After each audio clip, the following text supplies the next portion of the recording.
हरी हरी.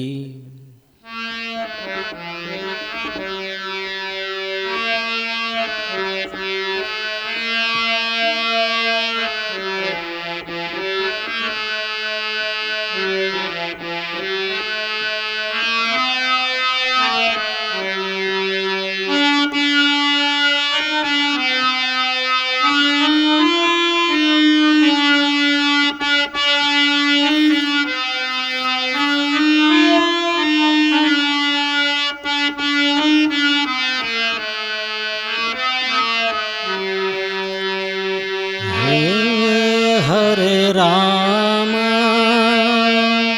हरे राम राम राम हरे हरे. हे हरे राम हरे राम राम राम हरे हरे. हरे कृष्ण हरे कृष्ण हरे कृष्ण हरे कृष्ण कृष्ण कृष्ण हरे हरे कृष्ण कृष्ण हरे हरे. हे हरे राम हरे राम राम राम हरे हरे. हे हरे राम हरे राम राम राम हरे हरे. हरे कृष्ण हरे कृष्ण हरे कृष्ण हरे कृष्ण कृष्ण कृष्ण हरे हरे. हे कृष्ण कृष्ण हरे हरे. हे हरे राम हरे राम राम राम हरे हरे. हे हरे कृष्ण हरे कृष्ण कृष्ण कृष्ण हरे हरे.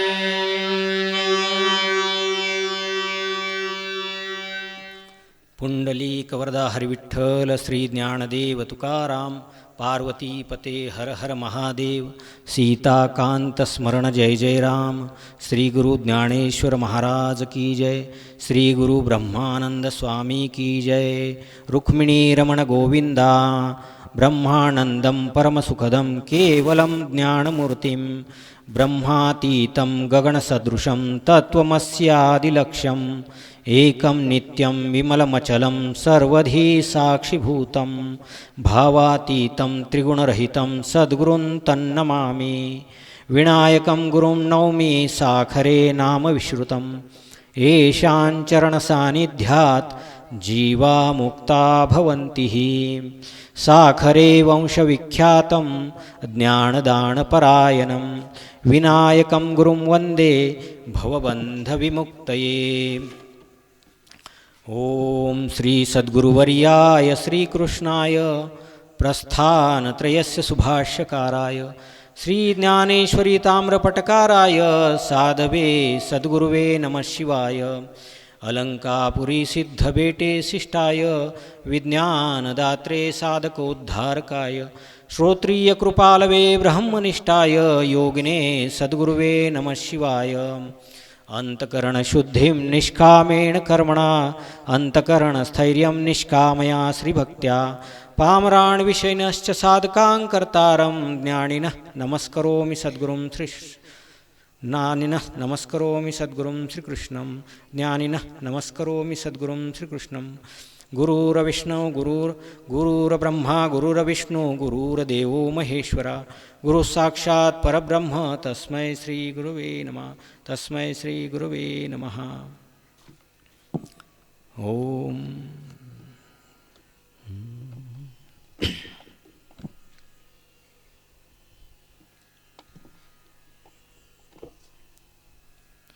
हरी हरी। आज या प्रसंगी महाशिवरात्री, तर या कार्यक्रमासाठी सुरुवात करण्याआधी आपण मंगलाचरण करूयात। मंगलाचरण म्हणजे कुठल्याही कार्याची सिद्धी त्याने होत असते। तर आपण एकदा ऐका सर्व बालगोपाळ आणि मोठे। आपल्याला आज या भक्तिमय वातावरणामध्ये महादेवाची भक्ती करण्याचा योग आलेला आहे। सुंदर असा परिसर, सुंदर रम्य असं ठिकाण, साधना करण्यासाठी अतिशय योग्य असं स्थळ आपल्याला लाभलेलं आहे। आणि आपण आपलं अहोभाग्य आहे, अनंत जन्माची पुण्याई सर्वांची आपली एकवटली आहे। तर आपण भक्तिमय वातावरणामध्ये आज आपण हा जो काही विचार मांडणार आहोत, अध्यात्म विज्ञान, याला सुरुवात करण्याआधी आपण एक भजन करूयात, सर्वांनी मिळून करूयात। आधी मुलांनी सर्वांनी ऐका आणि मग दुसऱ्या वेळी तुम्ही सोबत आपण म्हणूयात। माझ्या मागे तुम्ही बाळगोपाळांनी म्हणायचं आहे, ठीक आहे? छान।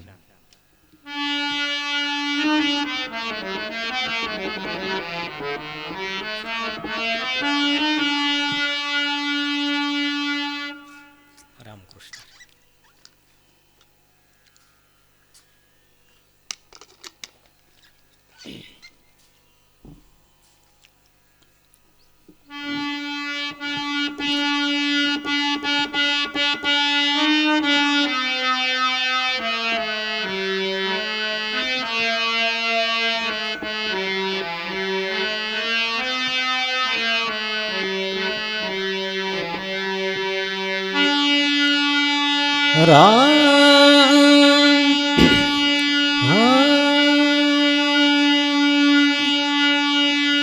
राम कृष्ण हरी विठ्ठल केशवा, राम कृष्ण हरी विठ्ठल केशवा, राम कृष्ण हरी विठ्ठल केशवा, राम कृष्ण हरी विठ्ठल केशवा।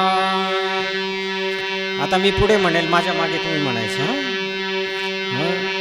राम कृष्ण हरी विठ्ठल केशवा, राम कृष्ण हरी विठ्ठल केशवा। म्हणा, राम कृष्ण हरी विठ्ठल केशवा, राम कृष्ण हरी विठ्ठल केशवा। शाबास। राम कृष्ण हरी विठ्ठल केशवा, राम कृष्ण हरी विठ्ठल केशवा। म्हणा,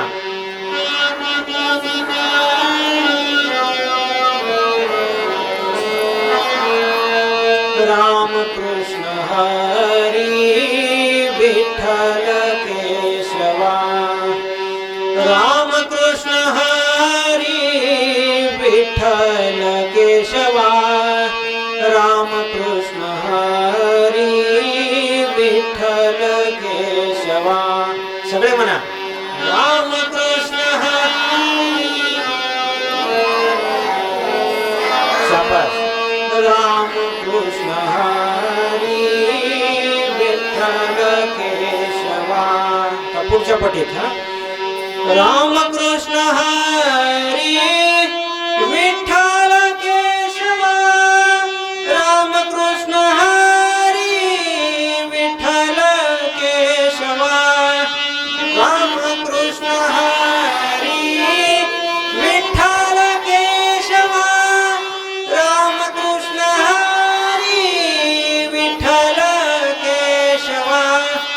रामकृष्ण हरी विठ्ठल केशवा रामकृष्ण हरी विठ्ठल केशवा म्हणा विठ्ठल रामकृष्ण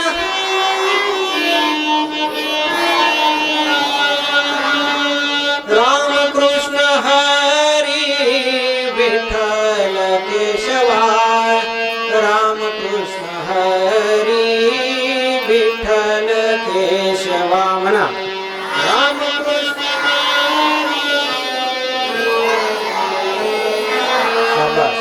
रामकृष्ण हरी विठ्ठल केशवा ओम नमः शिवाय ओम नमः शिवाय ओम नमः शिवाय ओम नमः शिवाय ओम नमः शिवाय ओम नमः शिवाय ओम नमः शिवाय ओम नमः शिवाय सर्वांनी म्हणा ओम नमः शिवाय ओम नमः शिवाय ओम नमः शिवाय ओम नमः शिवाय ओम नमः शिवाय आवाज नमः शिवाय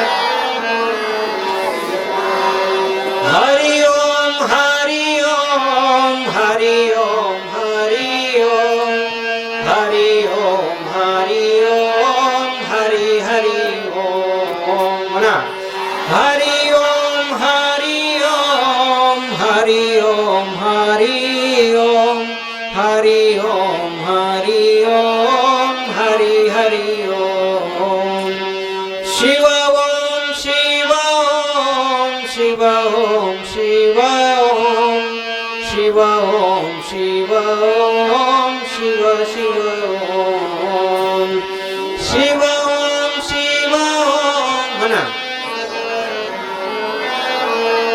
शिव ओम शिव ओम शिव शिव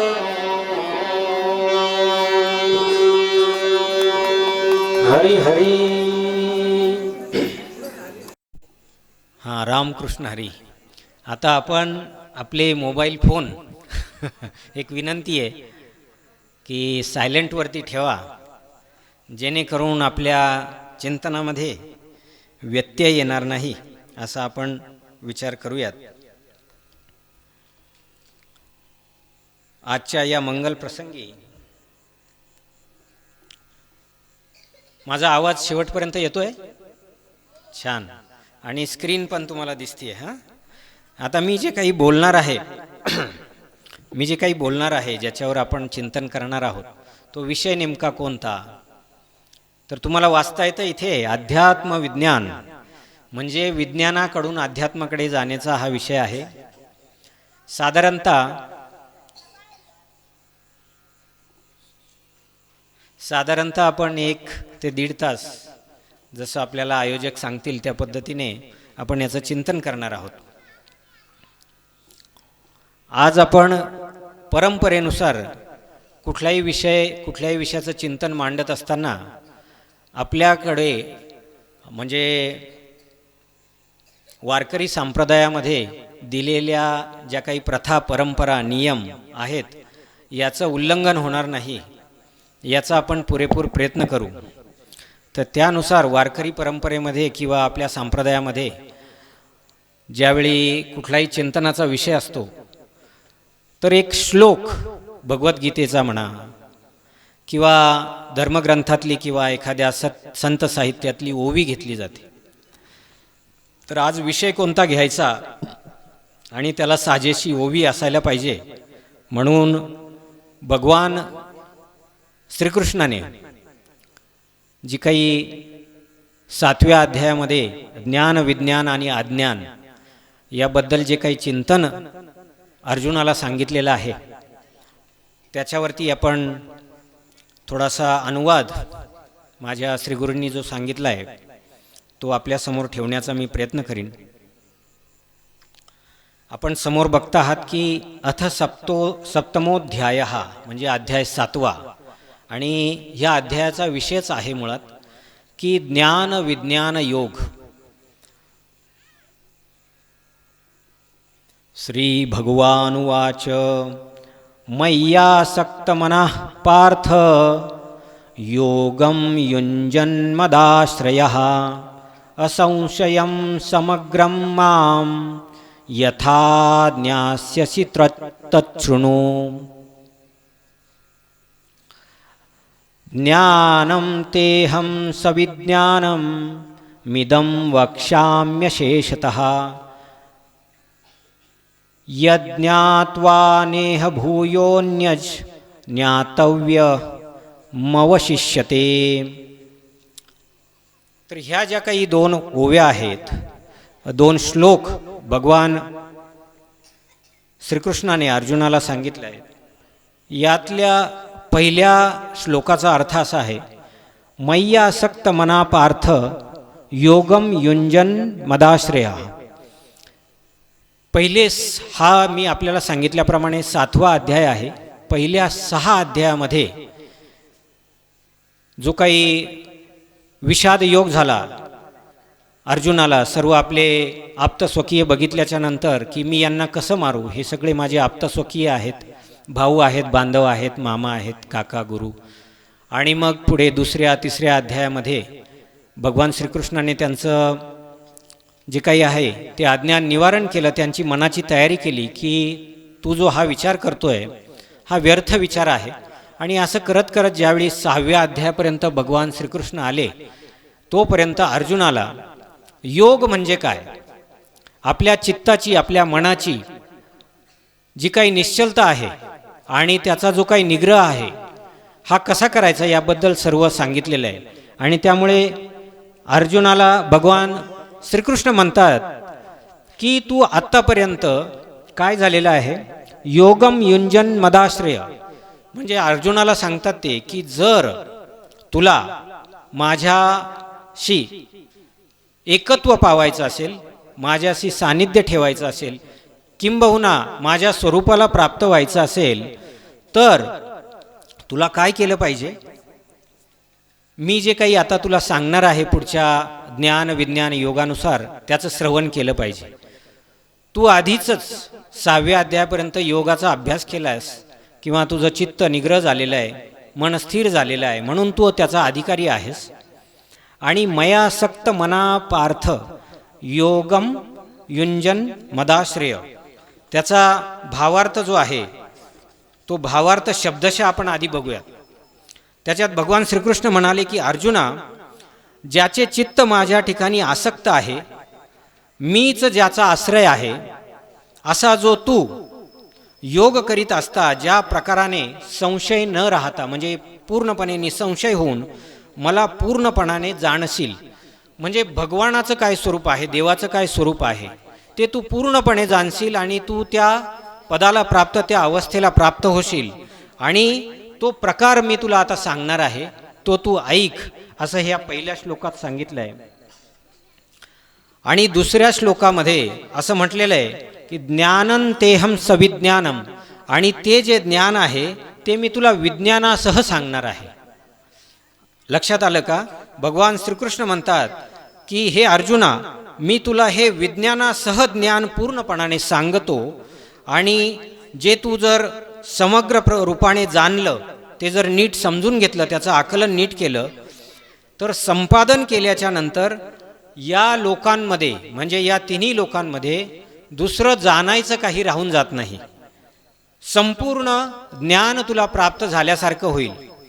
म्हणून हा अतिशय महत्त्वाचे हे 2 श्लोक आहेत की ज्यामध्ये अर्जुनाची जी काही समस्या आहे, त्याला जे काही प्रश्न पडलेले आहेत, त्या प्रश्नांना उत्तर देताना भगवान श्रीकृष्ण सांगतात की मी आता तुला विज्ञानासह ज्ञान सांगतो, आणि हे जाणल्याच्या नंतर तुझ्या मनामध्ये कुठलाही किंतु राहणार नाही, किंबहुना तू माझ्या स्वरूपाला प्राप्त होशील. तर यावरती अतिशय चिंतनीय असं भाष्य संत श्रेष्ठ ज्ञानेश्वर माऊलींनी आपल्या ज्ञानेश्वरी या ग्रंथामध्ये केलेलं आहे. आपल्या सर्वांना माहिती आहे की श्रीमद भगवद्गीता ज्यावेळी महाभारत चालू होतं, तो महाभारत चालू असतानाचा तो प्रसंग, ज्यावेळी सर्व आप्तस्वकीय आपापसात लढायला रणांगणावरती कुरुक्षेत्रावरती आलेले आहेत, त्यावेळी अर्जुनाला प्रश्न पडतो. खरं तर तो युद्धाच्या तयारीने तिथे गेलेला होता, पण तिथे गेल्यावर त्याचं मन पालटलं आणि जेव्हा त्यांनी सगळे बघितले आपलेच आहेत आणि आपण त्यांना मारायचं हे काही मनाला पटत नाही, मग अशावेळी तो रथ जो आहे तो मध्यभागी नेलेला आहे आणि तिथे त्याच्या चिंता त्याने मांडलेल्या आहेत. आणि मग आता अर्जुनाचा, आता हे बघा, हे आपल्या जीवनाशी, ही भगवद्गीता जी आहे ही आपल्या जीवनाशी, म्हणजे अर्जुनाचं निमित्त भगवान श्रीकृष्णाने केलं, परंतु तुम्हा आम्हाला भगवद्गीता सांगितली अर्जुनाच्या रूपाने आणि प्रत्यक्ष भगवान श्रीकृष्णाच्या मुखातून ती आपल्यापर्यंत आलेली आहे. खरं हे आपलं आयुष्य, आपलं जीवनसुद्धा एक युद्धच आहे. संत तुकाराम महाराज म्हणतात, जगद्गुरू संत तुकाराम महाराज काय म्हणतात की रात्रंदिन आम्हा युद्धाचा प्रसंग. तसा युद्धाचा प्रसंग आपल्या जीवनात नेहमी असतो. अनेक संकट येतात, दुःख येतात, हाल अपेष्टा येतात, सुखसुद्धा येतात आणि वेळ प्रसंगी आपले जे आहेत ते आपले न राहता परके होतात आणि अशावेळी मन उद्विग्न होतं.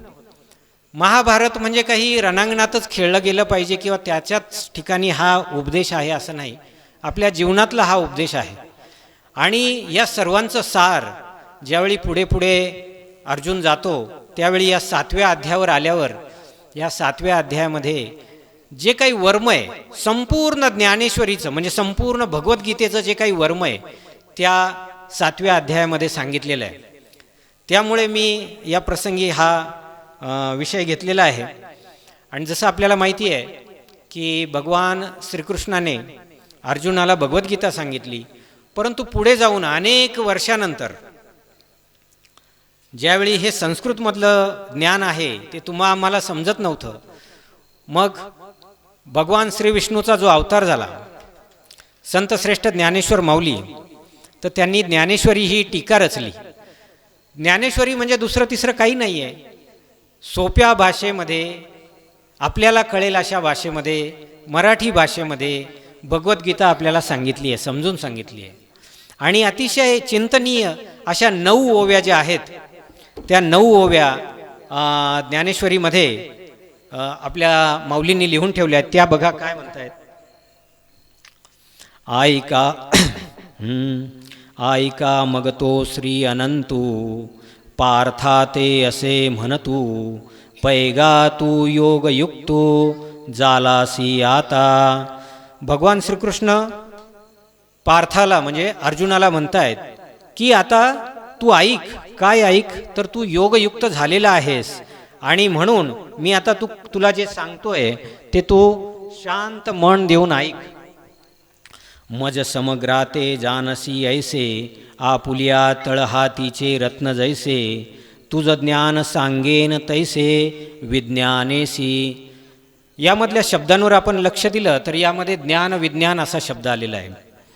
आणि भगवान श्रीकृष्ण अर्जुनाला सांगतात की जसं तळहातावरती एखादं रत्न घ्यावं आणि ते नीट पारखून घ्यावं, त्याच्या सगळ्या बाजू आपण पाहून घेतल्या, त्याचं आकलन झालं तर त्याचं स्वरूप काय आहे, ते कसं तयार झालं आणि त्याचा उपयोग काय आहे, हे सगळं जसं तुला कळेल, समग्रपणे कळेल, त्याचं सगळं त्याच्यामध्ये तुला आकलन होईल, त्याचप्रमाणे आध्यात्मिकतेचं, परमार्थाचं किंवा माझ्याप्रत येण्याचा जो काही मार्ग आहे तो मी तुला पूर्णपणे सांगणार आहे आणि विज्ञानासह सांगणार आहे.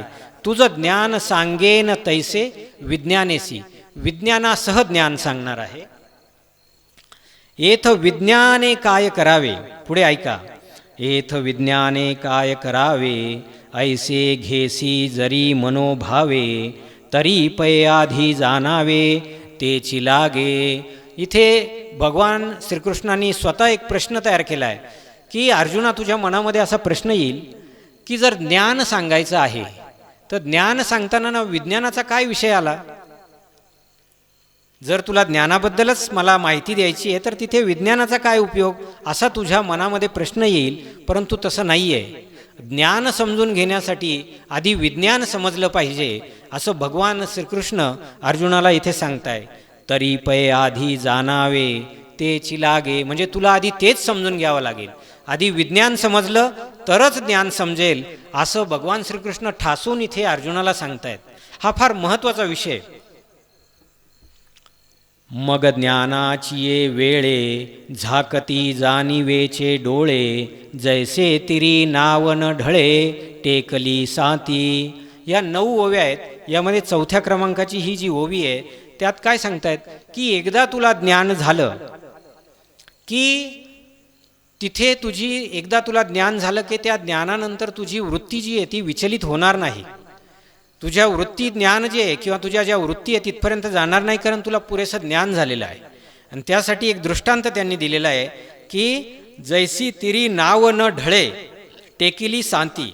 आपल्याला माहिती आहे की नाव जी असते होडी ती एकदा तीराला लागली की पुढे जात नाही. जोपर्यंत पाण्यात आहे तोपर्यंत ती पुढे पुढे चालत राहते, परंतु एकदा तीराला लागली की ती पुढे ढळत नाही. त्या पद्धतीने तुला विज्ञान समजून घेतलं आणि ते विज्ञानाच्या नंतर ज्ञान कळालं की तुला पुढे कुठलाही संशय राहणार नाही, असं भगवान श्रीकृष्ण इथे अर्जुनाला सांगतायत. तैसी जाणीव जेथ न रिघे विचार मागुता पावली निघे, तरकू आयनी नेघे अंगी जयांच्या. म्हणजे काय की जिथे तैसी जाणीव जेथन रिघे विचार मागुता पावली रिघे, आपले जे काही मन चित्त वृत्ती ज्या विचार करण्याच्या ज्या काही वृत्ती एकदा ज्ञान झालं की ज्ञान झाल्याच्या नंतर आपल्याला कुठलाही विचार राहत नाही, कुठल्याही शंका मनामध्ये राहत नाही.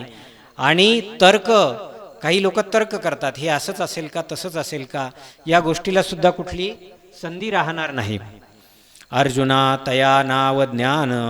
आता ही ओवी ज्याच्यावरती आपल्याला भाष्य करायचं आहे किंवा ज्याच्यावरती आपल्याला अनुवाद करायचा आहे ती ही ओवी आहे. ही समजा तुम्ही 6 क्रमांकाची.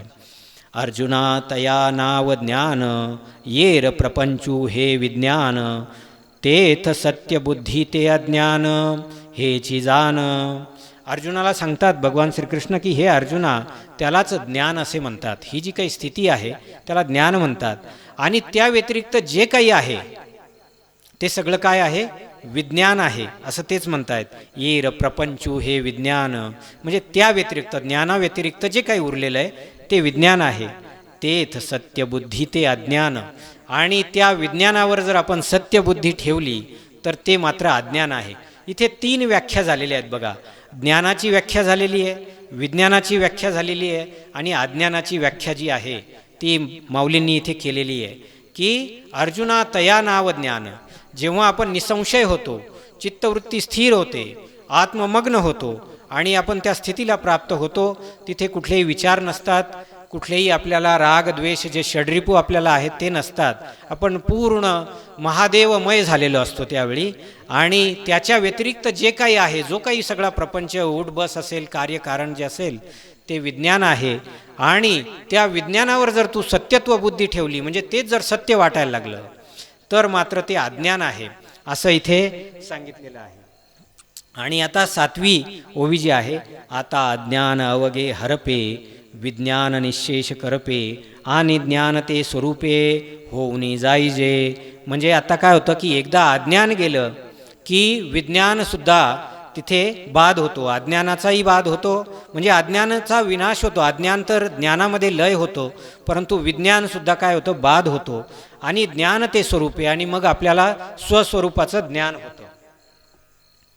जेने सांगतयाचे बोलणे खुंटे, ऐकतयाचे व्यसन तुटे, हे जाणणे साने मोठे उरो नेदी. मग सांगणाऱ्याचं सांगणं सुद्धा काय होतं, थांबतं.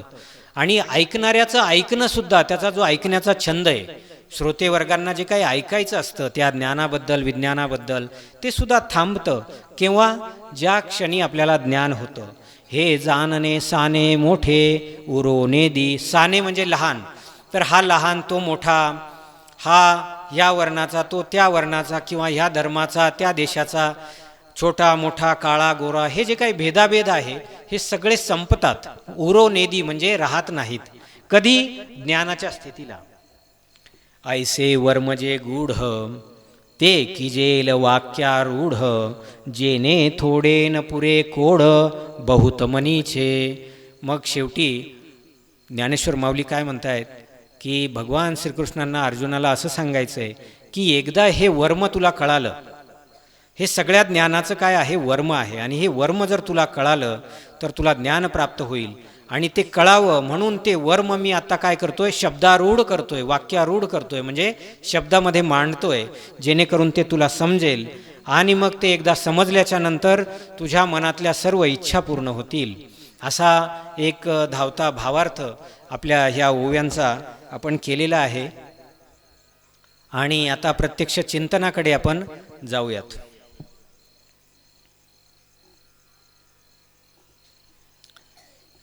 प्रत्यक्ष चिंतनाला सुरुवात करण्यापूर्वी आजचा हा जो काही योगायोग आहे, प्रवृत्तीनिमित्त ते कार्यक्रमाचं सांगितलं पाहिजे. तर वांजोळे हे गाव आमच्या आत्याचं गाव आहे. तुम्ही सगळ्या माझ्या इथे आत्या आहेत, बहिणी आहेत, मामा आहेत, आणि आमचे परमस्नेही बंधू प्रकाश भाऊ मालुंजकर यांच्याशी चर्चा झाली. आणि त्यांनी एक मनोगत व्यक्त केलं की गावामध्ये शिवजयंती येते आहे 19 तारखेला, आणि महाराजांचं कीर्तन आहे, व्याख्यान आहे, आपण त्या प्रसंगी थोडं बोलाल का म्हणून.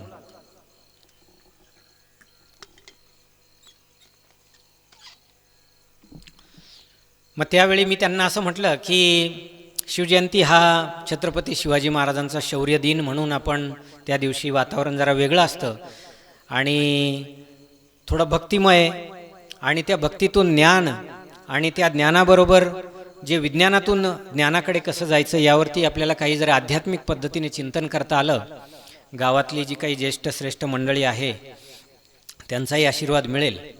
खरं तर मी काही प्रवचनकार नाही किंवा कीर्तनकार नाही, किंवा मी असं आध्यात्मिक चिंतन सांगतो असाही काही भाग नाही. परंतु महाशिवरात्र आहे, आपल्याला माहिती आहे की दर महिन्याला शिवरात्री येते, परंतु त्यापैकी ही फेब्रुवारी आणि मार्च यामध्ये ही जी येणारी शिवरात्री आहे ही विशेष शिवरात्री आहे, महाशिवरात्री आपण त्याला म्हणतो. आणि त्या निमित्ताने माझी वाणी शुद्ध होईल, काही वाग्यज्ञ भगवान शिवशंकराच्या चरणी अर्पण होईल या वृत्तीने मी किंवा या विचाराने मी प्रवृत्त झालो. आपली सेवा घडेल या विचाराने मी प्रवृत्त झालो. आणि अतिशय छान नियोजन सर्वांनी केलेलं आहे.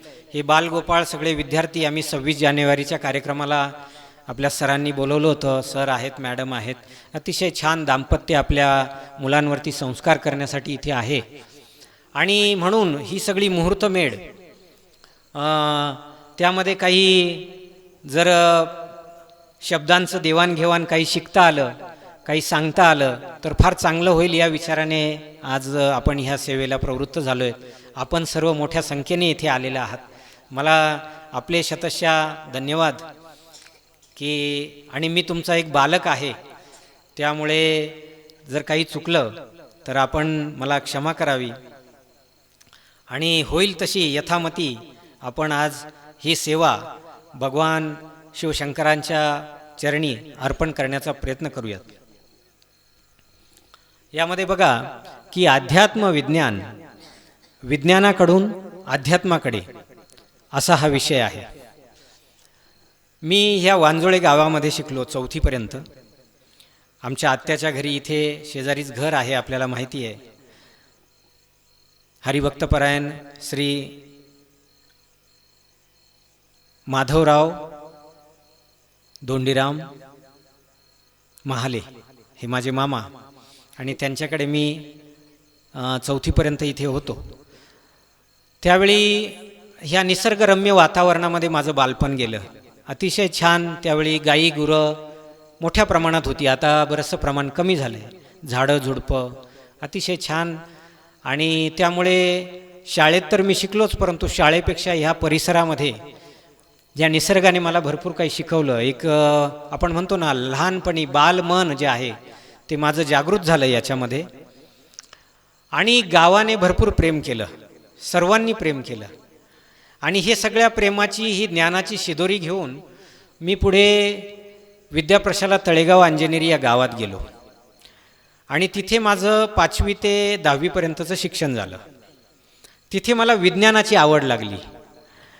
वेगवेगळे प्रयोग केले. म्हणजे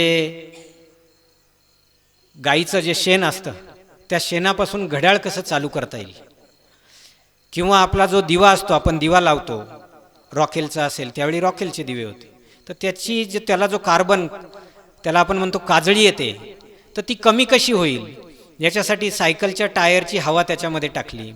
असे अनेक प्रयोग केले. आणि त्यातल्या काही प्रयोगांना अगदी राज्य पातळीवरती बक्षिसं मिळाले. विज्ञानामध्ये माझी प्रचंड गोडी निर्माण झाली. तिथून पुढे मी अहमदनगर, ज्याला आता अहिल्यानगर म्हणतात, तिथे 3 वर्ष डिप्लोमासाठी गेलो. तिथे इन्स्ट्रुमेंटेशन इंजिनिअरिंगचं शिक्षण घेता घेता मला तंत्रज्ञानाची आवड लागली. तंत्रज्ञानाची आवड लागल्यावर मी वेगवेगळे प्रयोग करून बघितले की रेडिओमध्ये फक्त आवाज ऐकायला येतो आणि टी व्हीला चित्र दिसतात, परंतु टी व्हीला फारसे काही कार्यक्रम नसतात आणि गाणे तर फार कमी असतात, परंतु रेडिओला सतत भजन अभंग चालू असतात. हे आपल्याला टी व्हीमध्ये चालू करता येतील का? म्हणून मी टी व्ही आणि रेडिओचे कनेक्शन्स केले.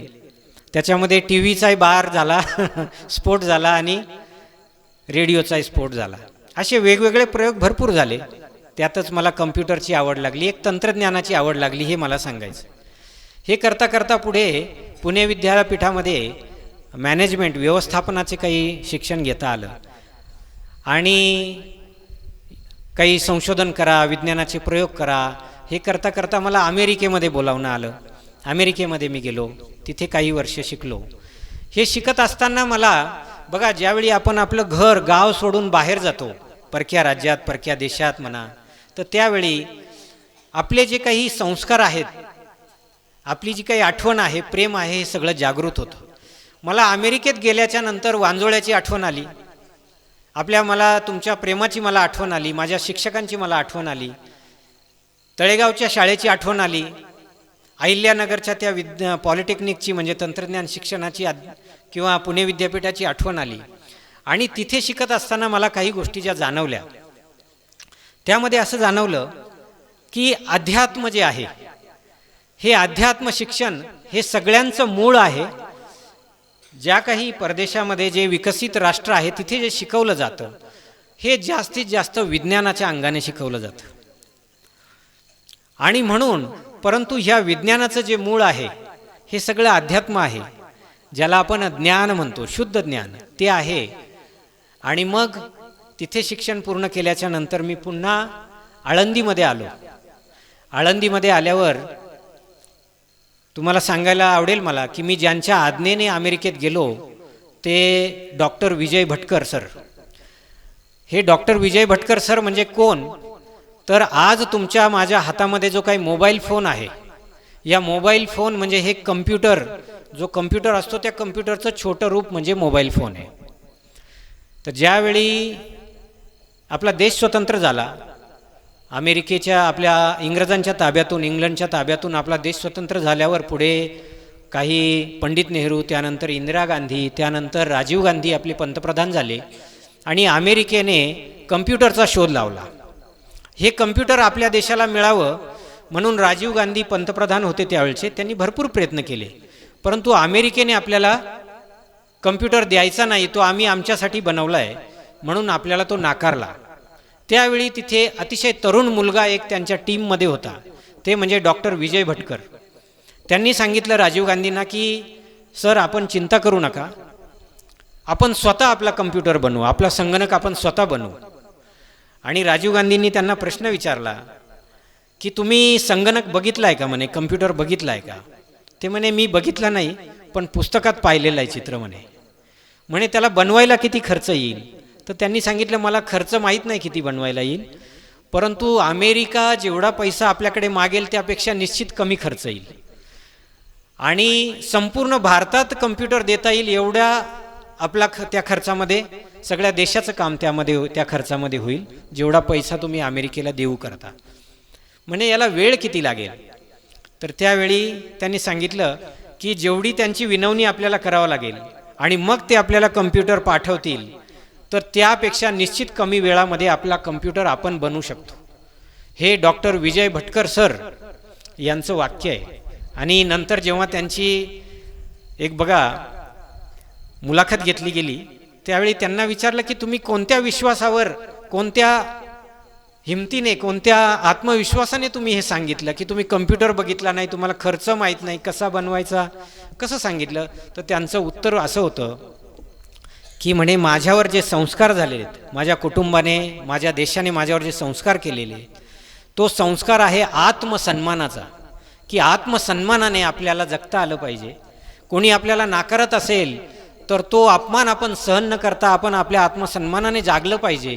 आणि म्हणून मला एक आंतरिक प्रेरणा झाली, भगवान शिवशंकरांनी मला आंतरिक प्रेरणा दिली की तू हे करू शकतोस. आणि म्हणून त्या बळावर मी, त्या श्रद्धेवर त्यावेळच्या तत्कालीन आपले जे काही पंतप्रधान होते त्यांना शब्द दिला. ते डॉक्टर विजय भटकर, आज त्यांच्यामुळे देशामध्ये कम्प्युटर आला, आपल्या देशाची प्रगती झाली.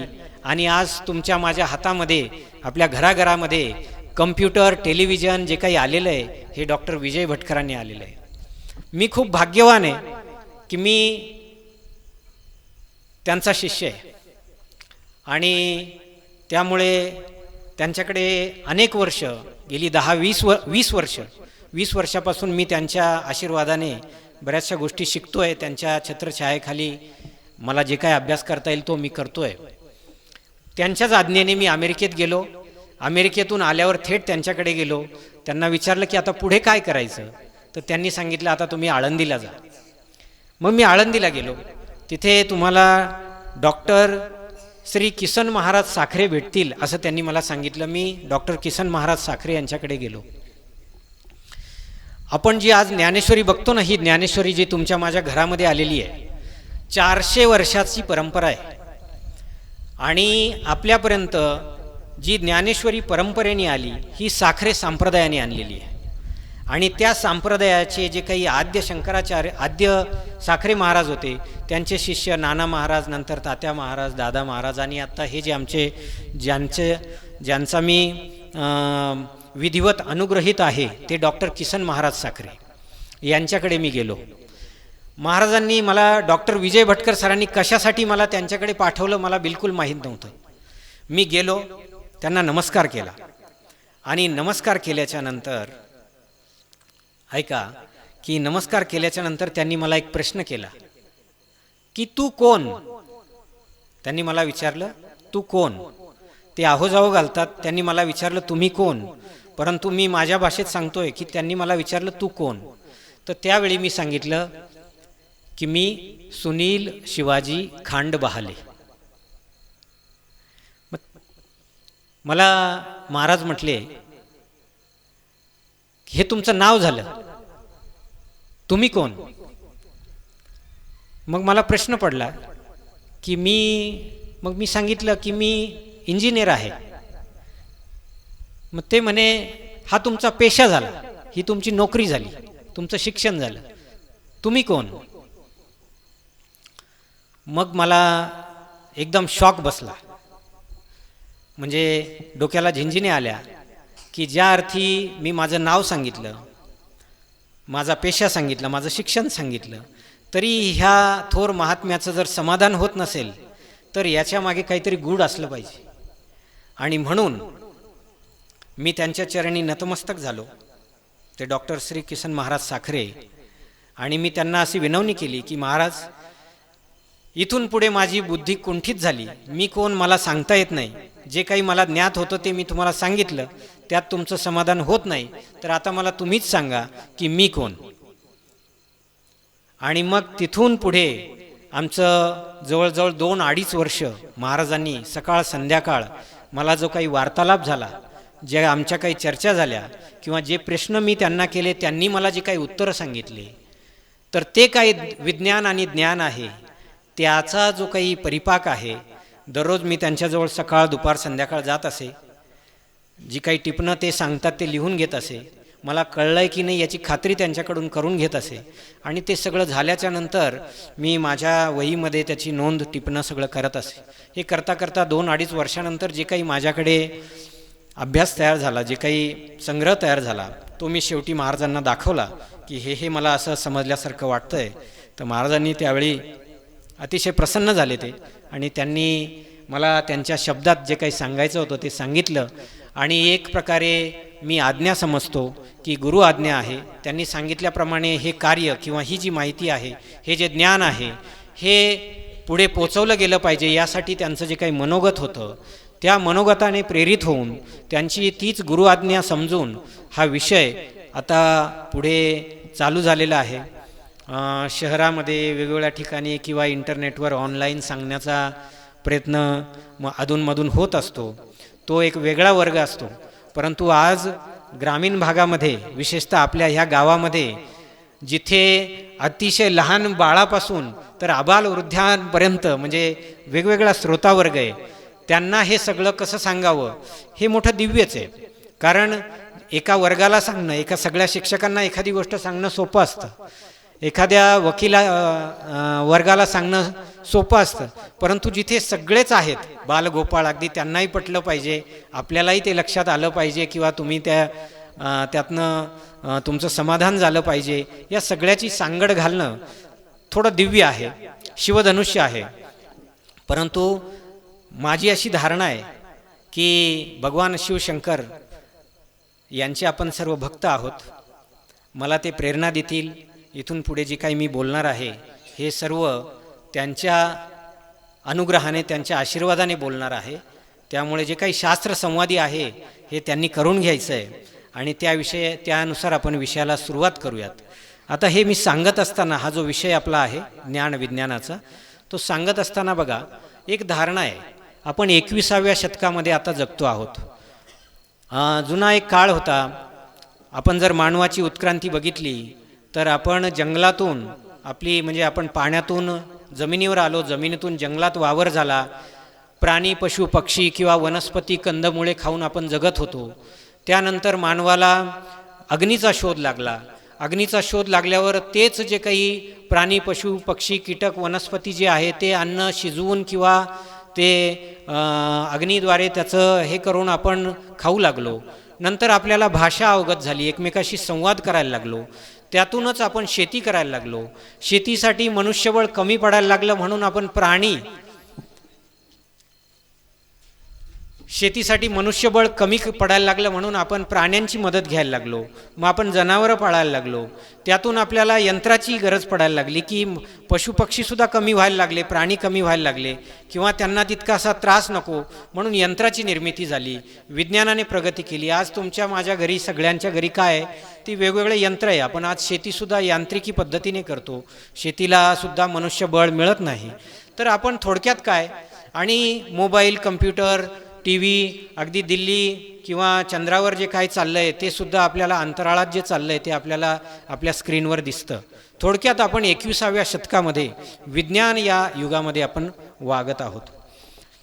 तर ह्या विज्ञान युगामध्ये एक विचार आहे आणि अध्यात्म युगामध्ये एक विचार आहे. हा शब्द जो तुमच्या समोर दिसतोय, अध्यात्म आणि विज्ञान, वरवर बघताना असं वाटतं की हे दोन वेगळे विषय आहेत, अतिशय एकमेकाला विरुद्ध असे आहे. अध्यात्म एका बाजूला घेऊन जातं आणि विज्ञान जे आहे ते एका बाजूला घेऊन जातं. अनेक लोकांनी अशी सांगड घालण्याचा प्रयत्न केला आहे की अध्यात्म आणि विज्ञान ह्या दोन वेगळ्या गोष्टी आहेत आणि त्या एकमेकाशी त्याची सांगड घातली पाहिजे, असं बऱ्याच विचारवंतांच्या तोंडून तुम्हाला ऐकायला मिळेल. माझी अशी धारणा आहे की अध्यात्म आणि विज्ञान ह्या दोन वेगळ्या गोष्टी नसून किंवा दोन वेगळ्या नसल्यामुळे त्याची सांगड घालण्याचा काही विषयच येत नाही, प्रश्नच येत नाही. किंबहुना त्या दोन्ही गोष्टी एकच आहे. त्या कशा, तर मी आता थोडक्यात तुम्हाला सांगतो. बघा, आध्यात्मिक जो माणूस असतो त्याला असं वाटतं की माझा जो जन्म आहे तो ईश्वरामुळे झालेला आहे, ईश्वराच्या कृपा प्रसादाने झालेला आहे. आपण मानतो की नाही? जे लोक वेदांना मानतात, वेदांना मानणारे लोक म्हणजे आस्तिक. तर ही जी सर्व आस्तिक मंडळी आहे, ज्यांची देवावरती किंवा वेदशास्त्रांवरती अपार श्रद्धा आहे, ते समजतात की माझा जन्म जो आहे काहीतरी पूर्व कर्मधर्म संयोगाने ईश्वराने मला जन्माला घातलंय. बरं, आता ईश्वराने जर जन्माला घातलंय तर ईश्वर हा कोणतीही गोष्ट जी आहे, परमात्मा ज्याला आपण म्हणतो, ही कोणतीही गोष्ट जी आहे ते फार विचारपूर्वक करत असला पाहिजे. कारण तो सर्वज्ञ आहे. सर्वज्ञ असल्यामुळे तो कोणतीही गोष्ट करताना चूक करणार नाही. ईश्वराकडून, परमात्म्याकडून काही चूक होत नाही. त्यामुळे त्याने जो मला जन्म दिलेला आहे, तुम्हाला मला, तर हा काहीतरी कारणास्तव दिलेला आहे. इथपर्यंत आपण सगळ्यांची आपली एकवाक्यता असते. हे झालं आध्यात्मिक जीवनामध्ये किंवा पारमार्थिक जीवनामध्ये वावरणाऱ्या लोकांबद्दल, श्रद्धा असणाऱ्या लोकांबद्दल. आता दुसरा जो वर्ग आहे, जो विज्ञानवादी वर्ग आहे, म्हणजे मी विज्ञानामध्ये वावरतो. त्यामुळे मी असं म्हणतो की माझा जन्म, कारण मी समजा, आपण असं समजूया, मी माझ्यावर याच्यासाठी घेतोय की विज्ञानामध्ये जी काही लोक वावरतात त्यांचं असं मत आहे की आपला जो जन्म आहे, स्त्री पुरुष एकत्र आले म्हणजे त्या विज्ञानाच्या योगाने पुरुषाचा किंवा बाळाचा जन्म होतो, असं त्यांचं मत आहे. आता हा जर विचार घेतला तरी हरकत नाही. विज्ञान म्हणजे काय की सर्व प्रपंच जो आहे, जे आपण अहोरात्र जे बघतोय, सूर्य देव सकाळी निघाल्यापासून रात्र, किंवा हे 24 तासाचं चक्र, वर्षाचं 365 किंवा अनंत, म्हणजे उत्पत्ती स्थिती लय, या सृष्टीच्या जन्मापासून त्याच्या प्रलयापर्यंत जे आपण जर बघितलं तर त्याच्यामध्ये एक विशिष्ट असं नियोजन आहे, क्रम आहे. त्याच्यामध्ये विसंगती कुठे नाही आहे. योग्य वेळी दिवस सूर्यनारायण येतात, प्रकाश पडतो, अंधार होतं, पाऊस पडतो, त्याच्यानंतर पिकं येतात, आपल्याला खायला मिळतं. किंवा आपण जर बघितलं, समुद्र आहे, त्या समुद्रामध्ये किंवा आपल्या शेजारी आता वैतरणा धरण आहे, तर सूर्यनारायणाच्या उष्णतेमुळे काय होतं, पाण्याचं काय होतं, बाष्पीभवन होतं, मग त्याचे ढग होतात. ते ढग पुढे डोंगरावर, दऱ्यांमध्ये जातात, तिथे पाणी पडतो, पृथ्वीवरती पाऊस पडतो. ते पाणी जे आहे ते जमिनीत मुरतं. त्या जमिनीतून काय होतं, पीक येतं, गवत येतं, जे काय आहे ते आपले वन्य पशु पक्षी खातात, गाय खाते, त्यातनं दूध तयार होतं. ते दूध आम्ही पितो, किंवा अन्नसुद्धा त्यातून तयार होतं. त्या अन्नातून काय होतं, त्या अन्नातून पुरुष आणि स्त्री यांचं शरीर धष्टपुष्ट होतं. त्यातून त्यांच्या मेलनातून पुरुषाचा जन्म होतो. म्हणजे याच्या मागे सगळं विज्ञान आहे. तर यामध्ये कार्यकारण भाव आहे की नाही, आणि पूर्ण संगती आहे. मग याचा अर्थ, जर सृष्टी विज्ञानामध्ये सुद्धा कुठे विसंगती नाही आहे, तर याचा अर्थ आपला जन्मसुद्धा हा विसंगत नसून काहीतरी कारणास्तव झालेला आहे. अर्थात विज्ञानसुद्धा कार्यकारणभाव मानतं. एवढं कशाला, एखादा दगड असेल आणि त्या दगडाखाली माती असते बघा, तर ती मातीसुद्धा विनाकारण विनासायास नसते. त्या दगडाला घट्ट तिथे खिळून ठेवण्यासाठी ती माती थांबलेली असते. म्हणजे मातीसुद्धा विनाकारण नाही आहे. तर आपला जन्म विनाकारण असेल का, नाही. म्हणजे हे विज्ञानालाही मान्य आहे, आणि जे आध्यात्मिक लोक आहेत त्यांना तर मान्यच आहे. ते सगळे देवावर श्रद्धा ठेवून आहे की माझा जन्म आहे काहीतरी कारणास्तव झालेला आहे. मग या दोन्ही वर्गाला ज्यावेळी कळतं की माझा जन्म काहीतरी कारणास्तव आहे, तर ते कारण काय आहे हे शोधणं मनुष्य जन्माचं एकमेव ध्येय असलं पाहिजे. लक्षात आलं का? काल परवाच आम्ही ते एकबोटे साहेब आहेत त्यांच्याकडे चर्चा करत बसलो होतो. तर त्यावेळी त्यांच्या चर्चेतून विषय आला, आणि अनेक ठिकाणी शास्त्रज्ञ तत्वचिंतक बोलतात, आपणही बोलत असतो की माझ्या जीवनाचं प्रयोजन काय, जन्माला आलो आणि संपलो, किंवा आपण जर जन्मालाच आलो नसतो तर काय झालं असतं. काही लोक म्हणतात काही बिघडलं नसतं, असंही काहींची धारणा आहे. परंतु हे सत्य नाही. माझे सद्गुरू गुरुवर्य किसन महाराज साखरे सांगतात की प्रत्येकाचा जीवनामागे काहीतरी कार्यकारण भाव आहे, आणि मनुष्य जन्माचं एकमेव उद्दिष्ट असलं पाहिजे की ते कारण काय आहे, माझ्या जन्माचा पर्पज काय आहे, उद्देश काय आहे, हा समजून घेतला पाहिजे, आणि तो समजून घेऊन त्या दिशेने वाटचाल केली पाहिजे. हा त्यांचा भाग आहे. तर तुमच्या एक लक्षात आलं की कार्यकारणभाव हे अध्यात्मामध्ये आहे आणि विज्ञानातही आहे.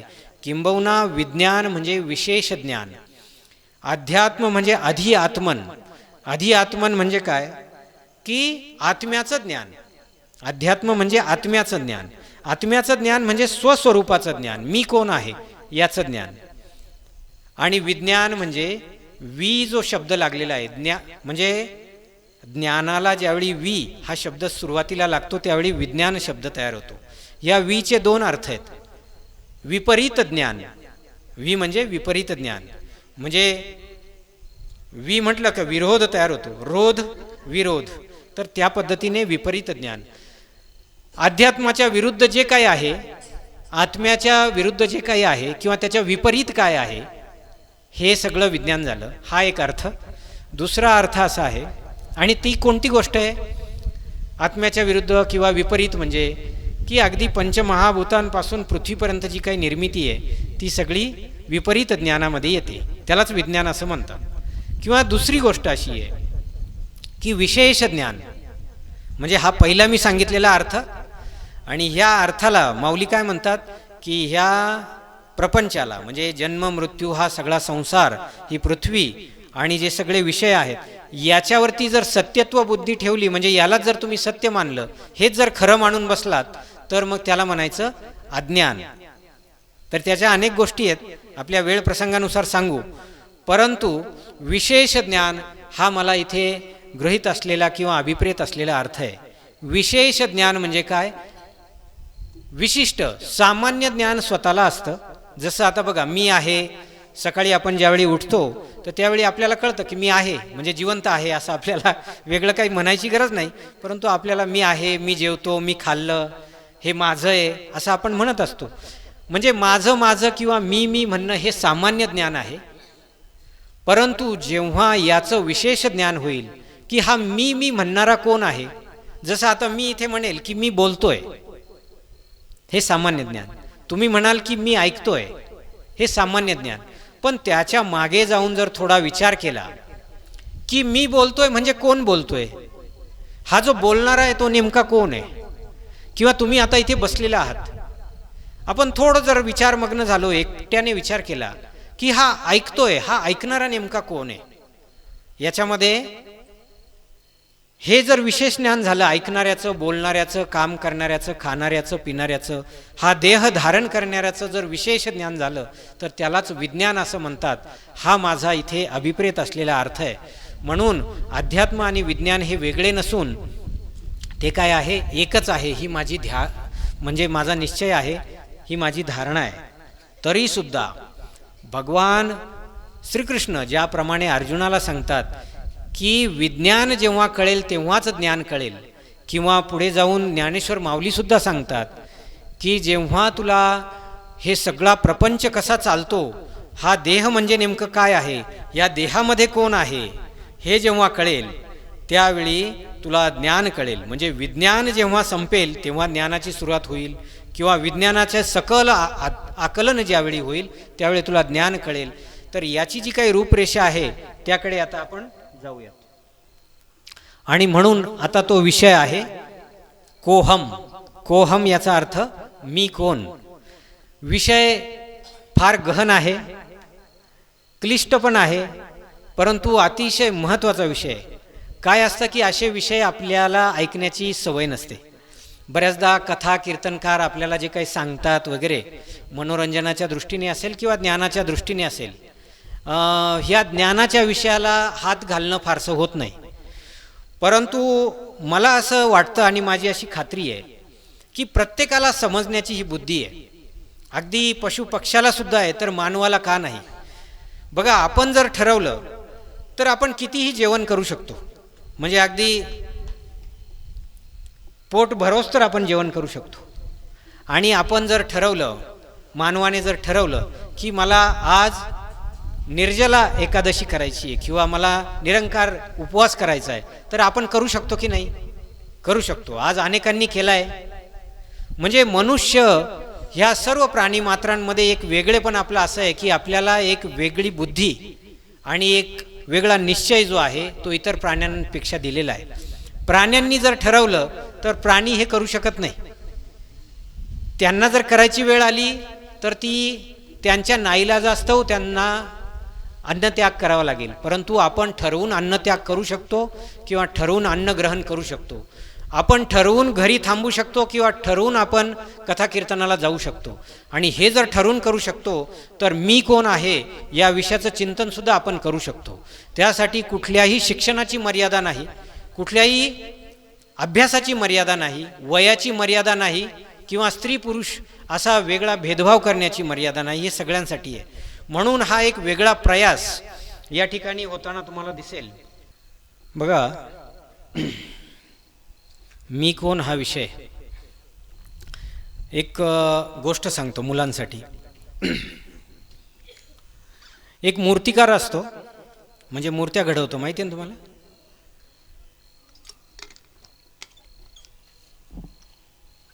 त्या मूर्तिकाराला एक भला मोठा दगड देतात. भला मोठा दगड तो काय करतो, त्याला मिळतो, त्याला ते लोक देतात आणि त्याला सांगतात की याच्यातनं तुला काय करायचं आहे, मूर्ती तयार करायची. ही तुमच्या शेजारी महादेवाची मूर्ती दिसते ना, अशी मूर्ती तयार करायची असं त्या मूर्तिकाराला सांगतात. मग त्या मूर्तिकाराला मोठा दगड दिल्याच्या नंतर तो जवळजवळ 15 दिवस 20 दिवस म्हणजे महिनाभर फक्त त्या दगडाला बघत असतो. तो मूर्ती काही म्हणजे हातात छनी हातोडा काही घेत नाही आणि फक्त ते काय करत असतो, त्या दगडाकडे बघत असतो. मोठा दगड असतो, त्या दगडाकडे तो बघत असतो, मागून पुढून त्याचं निरीक्षण रात्रंदिवस चालू असतं. मग ते गावकरी येतात, त्याला विचारतात की बाबा तू काम सुरू कर, तुला दगड दिलाय, तू काम सुरू कर, म्हणजे मूर्ती बनवायला सुरुवात कर. मग तो मूर्तिकार काय म्हणतो, मी काम सुरू करणार आहे, थोडं थांबा, मला चिंतन करायचं आहे, त्याला मला थोडा विचार करायचा आहे. आणि मग तो काय करतो की काही दिवस गेल्याच्या नंतर छनी हातोडा घेतो आणि छनी हातोडा घेतल्याच्या नंतर त्या दगडाला घाव घालायला सुरुवात करतो, टाके टाकायला सुरुवात करतो आणि हळूहळू त्याच्यातून काय तयार होतं, मूर्ती, महादेवाची अशी मूर्ती तयार होते. भगवान शिवशंकराची मूर्ती त्याच्यातून प्रकट होते. मला सांगा, मूर्ती त्याने बाहेरून त्या दगडामध्ये टाकली का? नाही. ती कुठे होती? त्या दगडातच होती का नाही? फक्त त्याने काय केलं, त्याने छनी हातोडा घेतला आणि त्या मूर्तीला काय केलं, अभिव्यक्त केलं, प्रकट केलं त्या दगडामधून. तसंच तुमच्या आमच्यामध्ये महादेव आहेत, शिवशंकर आहेत. या शिवशंकराला आपल्याला काय करायचं, अभिव्यक्त करायचं. आपण ऐकलं असेल, वाचलं असेल की देव हा इतरत्र नसून आपल्या हृदयात आहे, आपल्यामध्ये आहे. परंतु मग आपल्याला दिसत का नाही? तर आपल्याला दिसत याच्यामुळे नाही की आपण त्या मूर्तिकारासारखा प्रयत्न करत नाही, त्या मूर्तिकारासारखी दृष्टी आपल्याकडे नाही. आणि जर आपल्याकडे त्या मूर्तिकारासारखी दृष्टी येईल की मूर्तीमध्ये भगवान शंकराचं दर्शन होईल, त्या मूर्तिकारासारखे आपल्याकडे साधनं येतील, छनी हातोडा आणि ते कौशल्य आपल्याकडे जर येईल, तर आपल्याला देखील या देहामधला जो परमेश्वर आहे तो दिसेल. आणि ती दिसण्याची जी काही प्रक्रिया आहे, ती प्रक्रिया भगवान श्री शंकराने किंवा भगवान श्रीकृष्णाने अर्जुनाला या पहिल्या 2 श्लोकांमध्ये सांगितली. पुढे तीच माऊलींनी मनोगत व्यक्त केलं आणि त्याचाच हा पुढचा परिपाक आहे की मी कोण हा विषय अगदी प्राचीन काळापासून, ऋषीमुनींपासून, जेव्हा रामायण महाभारत वेद लिहिले गेले तेव्हापासून हा पडत आलेला प्रश्न आहे. आणि आज विज्ञानाने जरी प्रगती केली तरी प्रश्न पडतो. किंवा तुम्ही स्वतःलाच विचारा. आणि दुसरी गोष्ट मजेची अशी आहे की कोणी आपल्याला विचारो न विचारो स्वतःला हा प्रश्न अनेक वेळा पडतो. विशेषतः कधी पडतो? काही लोकांना सुख प्राप्त होतं, म्हणजे अचानक भरभराट होते, चांगलं कुटुंब वत्सल लोक मिळतात आजूबाजूला, आणि त्यावेळी त्या सात्विक बुद्धीच्या व्यक्तीला प्रश्न पडतो की परमेश्वरा, माझ्यावर काय असे उपकार केले तू, माझं असं काय पुण्य असेल जे उदयाला आलं आणि तू मला इतकं भरभरून दिलं, मी कोण आहे असा त्याला प्रश्न पडतो.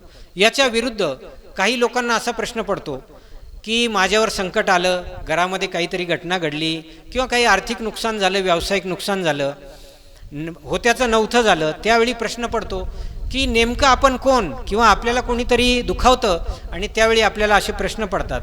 थोडक्यात सांगायचं काय की हा प्रश्न आपल्याला अनादी कालापासून पडलेला आहे. आता हे जे समोर तुम्हाला दिसतंय या नकाशामध्ये मी कोणचं उत्तर आहे, म्हणजे ह्या पडलेल्या प्रश्नाचं उत्तर आहे. जसं मी साखरे महाराजांना विचारलं मी कोण, आता तुम्हीच सांगा, त्यावेळी त्यांनी मला सांगायला सुरुवात केली आणि जेव्हा सगळं सांगून संपलं तेव्हा हा नकाशा तयार झाला. या नकाशामुळे काय होतं की आपल्याला सगळ्या गोष्टींचं आकलन होतं. आता आपण सुरुवात करूया ते या आकृतीपासून. बघा, सर्वात महत्त्वाचं असं असतं की मी कोण आहे हे समजण्यासाठी मी कोण नाही हे आधी समजलं पाहिजे. लक्षात आलं का? तर याच्यासाठी मी एक तुम्हाला गोष्ट सांगतो. ती गोष्ट अशी आहे की एक मेंढपाळ असतो. मेंढपाळ मेंढ्या शेळ्या चारणारा, आणि तो रानावनामध्ये त्याच्या शेळ्या मेंढ्या घेऊन जात असतो. तिथे काय होतं, अचानक एक दिवस एक सिंहाचं पिल्लू, म्हणजे एक सिंहीण असते आणि तिला नुकतंच पिल्लू बाळ झालेलं असतं ते, आणि ती कुठेतरी दूर गेल्यामुळे ते सिंहाचं पिल्लू चुकतं आणि या शेळ्या मेंढ्यांमध्ये येतं. तो मेंढपाळ त्याला घरी घेऊन येतो आणि घरी घेऊन आल्याच्या नंतर तो त्याचं पालनपोषण करतो त्या शेळ्यांबरोबरच मेंढ्यांबरोबरच. आणि त्या सिंहाच्या पिल्लाला हळूहळू तोही मोठा होतो, पण त्याला वाटायला लागतं की आपण या मेंढ्यांप्रमाणेच एक आहोत. एक दिवस असं होतं जेव्हा तो थोडा मोठा होतो आणि रानात चरायला जातात, तर त्यावेळी एक मोठा सिंह तिथे येतो आणि तो सिंह त्या सगळ्या शेळ्यांना मेंढ्यांना बघून डरकाळी फोडतो आणि सगळ्या मेंढ्या ज्या आहेत त्या पळायला लागतात. आणि त्यामध्ये ते सिंहाचा जो पिल्लू, म्हणजे तो सिंहाचा जो काही बछडा असतो छावा, तो सुद्धा पळायला लागतो. आणि मग त्या सिंहाला मोठं वाटतं विशेष की हा का पळतोय, मेंढ्या पळतायत हे ठीक आहे. मग त्याला वाटतं की याचं काहीतरी गैरसमज झालेला आहे. त्या पद्धतीने त्याला त्याच्या पाठीमागे तो जातो आणि त्याला थांबवतो की अरे बाबा तू थांब, तू का पळतो? तर मग तो थांबतो, घाबरतो आणि थांबतो. तर म्हणे मी याच्यासाठी पळतोय कारण तू मला खाशील. म्हणे मी तुला कसा खाणार, तू तर माझ्याच वंशाचा आहे, माझ्यासारखाच सिंह आहे, तू सिंहाचं पिल्लू आहे, मी तुला नाही खाणार. तो म्हणतो मी सिंहाचं पिल्लू नाही, मी काय आहे, एक मेंढ्या आहे, किंवा मेंढ्या म्हणजे शेळीचं पिल्लू आहे. का? तर त्याला माहीतच नसतं. तो म्हणतो मी लहानपणापासून यांच्यासारखं वाढलो, त्यांच्यासारखंच गवत खातो, त्यांच्यासारखं दूध पितो, बोलतो वगैरे. आणि मग त्या सिंहाला प्रश्न पडतो की बरोबर आहे, हा लहानपणापासून या लोकांमध्ये राहतो, या शेळ्यांमध्ये राहतो, त्याच्यामुळे याची धारणा अशी झालेली विचार. मग त्यावरती एक उपाय तो शोधतो. तो सिंह जो आहे तो काय करतो, त्याला एका तळ्याच्या शेजारी घेऊन जातो आणि त्याला बघतो की आता तळ्यामध्ये तुझं रूप बघ आणि माझं रूप बघ, जसा मी दिसतोय तसाच तू दिसतो की नाही, माझे डोळे, माझं हे जे काही केस आहेत, आयाळ आहेत, जबडा आहे, हे सगळं तुझ्यासारखंच आहे आणि तुझंही माझ्यासारखंच आहे. हे सगळं त्याला एक एक खुणेने पटवून देतो.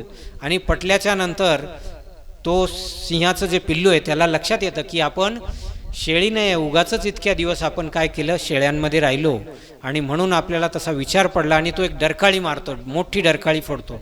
आणि जशी तो डरकाळी फोडतो तशा बाकीच्या शेळ्या किंवा इतर पशुपक्षीसुद्धा उडून जातात. त्यावेळी त्याची निश्चित खात्री होते की मी सुद्धा सिंहाचंच पिल्लू आहे.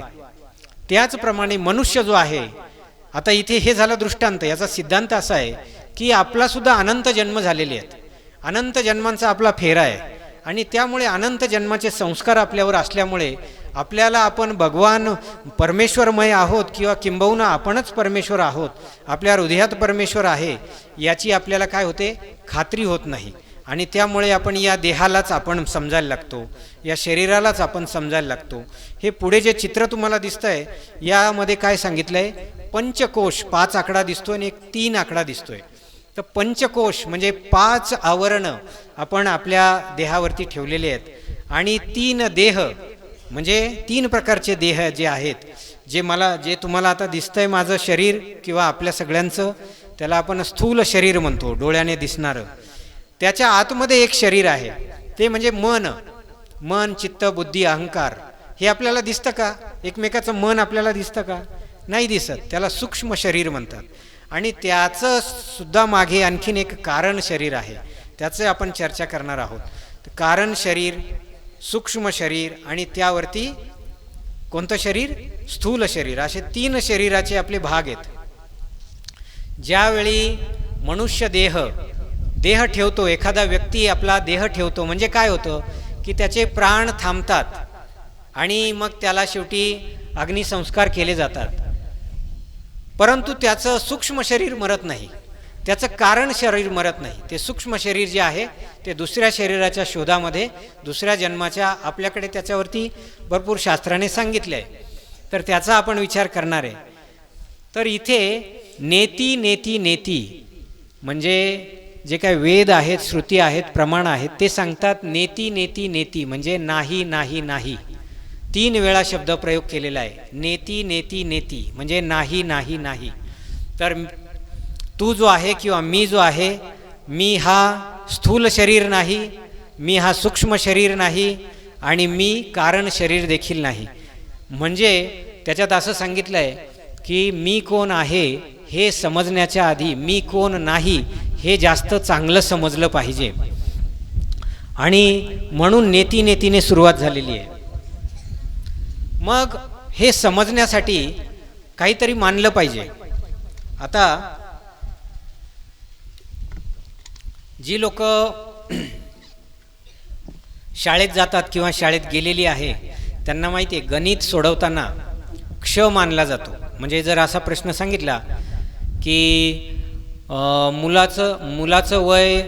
मुलाच्या वयापेक्षा वडिलांचं वय दुप्पट आहे आणि दोघांच्या वयाची बेरीज 60 होते, तर मुलाचं वय किती, असा प्रश्न प्रश्नपत्रिकेत सांगितला जातो. मग त्यावेळी काय केलं जातं की मुलाचं वय क्ष मानू, एक्स मानू असं आपण समजतो. आणि मग ते गणित बनवतात आणि त्या गणितातून काय करतात, त्या क्षची व्हॅल्यू निघाली म्हणजे त्याचं किंमत निघाली की सांगतात मुलाचं वय अमुक अमुक आहे. म्हणजे तिथे क्ष मानावा लागतो. तसं भूमिती हा एक जो विषय आहे, भूमितीमध्ये काय करतात की एक बिंदू मानतात आणि त्या बिंदूपासून काय करतात, दुसरी रेषा मारतात आणि मग तिसरी. तर त्या बिंदूची व्याख्या अशी आहे की ज्याला लांबी नाही, रुंदी नाही किंवा उंची नाही, म्हणजे ज्याचं अस्तित्वच नाही आहे खरं बघितलं तर, पण एक मानलेला तो बिंदू आणि त्या बिंदूपासून दुसरा बिंदू मानला, ते 2 एकमेकाला जोडले की रेषा तयार होते. पुन्हा तिसरा बिंदू जोडला की कोन तयार होतो. 3 बिंदू जोडले तर त्रिकोण तयार होतो. 4 बिंदू जोडले तर चौकोन तयार होतो. हे शालेय भाषेत झालं. आता थोडं आपण ग्रामीण सगळे शेतकरी आहोत तर मी तुम्हाला सांगतो, आपल्या सगळ्यांना माहिती आहे जमिनीची मोजणी करतात. ज्यावेळी भारत स्वतंत्र झाला, इंग्रजांनी आपल्याकडे जमिनीची मोजणी करण्यासाठी 7-12 उतारे वगैरे सगळं सुरू केलं. त्याआधी आपल्याकडे जमिनीची अशी ही माझी जमीन, हे क्षेत्र माझं अंदाजाने होतं, परंतु त्याचे कागदपत्र नव्हते. मग त्यांनी कुठेतरी एक बिंदू मानला, एक पहिला, कारण मोजणी कुठून करणार ना, तर त्याच्यामुळे कुठेतरी आपल्याला एक ज्याला म्हणतो आपण कुठा रोवावा लागतो, एक मानावा लागतो. आणि तिथून मग दुसरा तिसरा असं करत करत संपूर्ण भारत देशाचा जमिनीचा नकाशा तयार झाला. बरोबर आहे की नाही. नंतर तो खुटा जो पहिला किंवा जो काही पोल रोवला असेल, जिथे पहिली खून केली असेल, ती कुठे केली हे तुम्हाला आम्हाला माहिती आहे का? बिलकुल माहीत नाही. परंतु तुम्हाला आम्हाला आमची जमीन कुठे, त्याचं क्षेत्र कुठे, हे सगळं माहिती आहे. याचा अर्थ काय झाला की कुठेतरी आपल्याला काहीतरी मानावं लागतं पुढची संगती लागण्यासाठी. याचं कारण असं झालं की सगळे वेद विज्ञान जे आहेत किंवा वेदशास्त्र आहेत, श्रुती ज्या आहेत, त्या सांगतात की जगत हे झालंच नाही. म्हणजे हे जग जे तुम्हाला आम्हाला दिसतंय हे नाहीचे मुळी, हे सगळं मिथ्या आहे. म्हणजे कसं की जसं स्वप्न आपल्याला पडतं, स्वप्नाकडे जाण्याच्या आधी मी तुम्हाला सांगतो की जग मिथ्या आहे असं सांगायला सुरुवात केली. जगत झालंच नाही. परंतु लोकांना हे जगत झालं नाही हे समजणं फार कठीण आहे की जग नाही आहे तर मग आम्हाला दिसतं कसं. आम्ही तर एवढा उत्सव करतो, आमचं लग्न कार्य होतात, मुलं बाळं होतात, आम्ही जेवतो, खातो, पितो, आणि तुम्ही स्पष्ट सांगता की जगत झालंच नाही, हे जग नाहीच आहे, संसार नाहीच आहे असं सांगता. हे कसं? तर मग त्याच्यासाठी श्रीमदाद्य शंकराचार्य यांनी सांगितलं की जग तुम्ही मानताना जग आहे तर ठीक आहे, आपण असं समजूया जग आहे, परंतु ते मिथ्या आहे. मग मिथ्या आहे म्हणजे कसं आहे, ते भासतं फक्त, ते खरं नाही आहे. मग आता हे पटवून देण्याची वेळ आली की तुम्ही म्हणता, समजा तुम्ही फार मोठे ऋषीमुनी आहात, तुमचं मानलं की जगत नाही आहे पण मग आम्हाला दिसतं. मग त्यांनी एक युक्ती केली. ती युक्ती अशी केली की ज्याप्रमाणे एक बिंदू मानला तर बिंदूपासून सगळ्या भूमीचं एक मोजमाप झालं, किंवा गणिताचं क्ष मानला तर गणित सुटलं, बिंदूपासून भूमिती तयार झाली, त्या भूमितीपासून हे सगळं चौकोन त्रिकोण घरं बिल्डिंग्स रस्ते हे सगळ्यांचं मोजमाप झालं आणि नंतर त्या बिंदूचं काही काम राहिलं नाही. तशी आपण ही सगळी संगती लागण्यासाठी, कारण मनाला पटलं पाहिजे, तर ते लागण्यासाठी प्रकृती, हे तुम्हाला दिसतंय समोर, प्रकृती मानली. मग ही प्रकृती काय आहे ती आता समजून घेऊ आपण, की एक अशी गोष्ट मानूया क्षणभर आणि तिला काय नाव देऊया की प्रकृती. जसं बघा स्वप्न असतं, स्वप्न पडल्याच्या नंतर स्वप्नामध्ये अतिशय श्रीमंत व्यक्ती किंवा आपल्या राजा पण होतो किंवा गरीब पण होतो, किंवा आपण बघतो की आपल्याला आपल्या मागे वाघ लागला आहे किंवा सिंह म्हणजे कोणी प्राण्याने आपल्याला खाल्लं आहे, इथपर्यंत वेगवेगळे स्वप्न आपल्याला पडतात. अगदी राजापासून रंक होण्याचे किंवा असलेल्या गोष्टी नसल्याचे असे स्वप्न पडतात, भीती वाटते. परंतु जेव्हा आपण जागं होतो, त्या स्वप्नातून जागं होतो, तर आपल्याला हसायला येतं की हे सगळं खोटं आहे आणि आपण हसतो. मग हे जसं ते स्वप्न मिथ्या आहे, खोटं आहे, तसं हे जगतसुद्धा एक स्वप्न आहे. म्हणजे आता तुम्ही आम्ही जे बोलतो ऐकतोय हे सुद्धा एक स्वप्न आहे. आणि या स्वप्नातून माणूस जर खऱ्या अर्थाने जागा झाला तर तो त्याला त्या दिव्य स्वरूपाला, त्याच्या स्वस्वरूपाला, त्याचं जे खरं रूप आहे त्या रूपाला तो प्राप्त होईल, म्हणजे देवत्वाला प्राप्त होईल, असा त्याचा इतिहास त्यांना सांगायचा आहे, त्याच्या मागचं कार्यकारण भाव. म्हणून एक प्रकृती मानली जी खोटी आहे. आणि मग त्या प्रकृतीला 3 गोष्टी मानल्या, सत्व रज आणि तम. हे 3 गुण आहेत. समजा एखादी वस्तू जर घेतली, ती खोटी जरी असली, आपण तिला मानलं तर तिला काहीतरी गुण असतात, त्याला काही आकार असतो, उकार असतो. तर हे सत्वमध्ये सत्व रज आणि तम हे 3 गुण मानले. त्यामध्ये शुद्ध आणि मलिन असे 2 सत्वगुणामध्ये 2 प्रकार मानलेत, शुद्ध आणि मलिन. म्हणजे जसं बघा आता मी तुम्हाला सांगतो की ह्या शुद्धलाच माया म्हणतात आणि मलिन जे आहेत त्याला अविद्या म्हणतात. आणि जे ईश्वराचा अवतार आहे किंवा ईश्वर जो आहे, माया विशिष्ट ईश्वर, त्याने शुद्ध सत्वगुणाचा अंगीकार केलेला आहे किंवा शुद्ध सत्वगुण, आणि जीव जो आहे तो अविद्या किंवा त्याला अज्ञान म्हणतात. याला सोप्या भाषेत सांगायचं झालं तर आता बघा, समजा ही भिंत आहे, ही माझ्या मागे समजा ही काही भिंत आहे किंवा पडदा आहे. आता आपण ज्यावेळी भिंत बघतो त्या भिंतीच्या बाजूचं आपल्याला दिसत नाही, मागे कोणी असेल तर आपल्याला ते काही कळत नाही. परंतु तीच जर काच असेल, ग्लास ज्याला म्हणतो आपण, काच, पारदर्शक काच असेल, तर आपल्याला त्या मागचं दिसतं की नाही. जसं आपल्याकडे काय असतं, समजा खिडकी असते, त्या खिडकीतून बाहेरचं दिसतं परंतु भिंतीतून बाहेरचं दिसत नाही. भिंतीला आपण खिडकी एवढ्यासाठीच करतो आणि त्या खिडकीला काच एवढ्यासाठीच लावतो की त्या खिडकीतून आपल्याला बाहेरचं दिसावं. आता प्रत्यक्ष बघितलं तर हे दोन्ही मातीचेच रूप आहेत, परंतु एक शुद्ध माती आहे, म्हणजे जी काच आहे ती शुद्ध माती आहे आणि जी भिंत आहे ती अशुद्ध आहे, म्हणून तिच्या मागचं दिसत नाही. आता झालंय काय की तुम्ही आम्ही जे आहोत, ज्याला जीव म्हणतो आपण, त्या जीवांना जी काही काच मिळाली आहे किंवा जी काही विद्या मिळालेली आहे ती प्युअर नाही आहे. प्युअर नाही आहे म्हणजे ती इम्प्युअर आहे, म्हणजे काय, अशुद्ध आहे. त्याच्यामुळे आपण कोण आहोत हे आपल्याला स्पष्टपणे दिसत नाही. आणि ईश्वराला मात्र, म्हणजे ईश्वर म्हणजे आपण कोण, ज्यांना ज्यांना आपण आत्तापर्यंत ईश्वर मानत आलेलो आहे, भगवान शिवशंकर असेल, विष्णू असेल, प्रभू रामचंद्र असतील, श्रीकृष्ण असेल, त्यांच्या बाबतीत हा प्रश्न नाही, कारण त्यांनी जो सत्वगुण घेतलेला आहे तो शुद्ध सत्वगुण असल्यामुळे त्यांना आरपार दिसतं.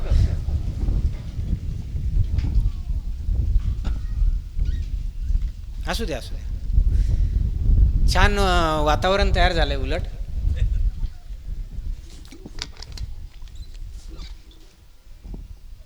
तर हा विषय फार मोठा आहे आणि गहन आहे, आपण थोडक्यात याच्यात पुढे जाऊयात. तर कारण देह जो मी तुम्हाला सांगितले 3 देह आहेत, ते 3 देह म्हणजे आपली अविद्या या कारण देहामध्ये. आणि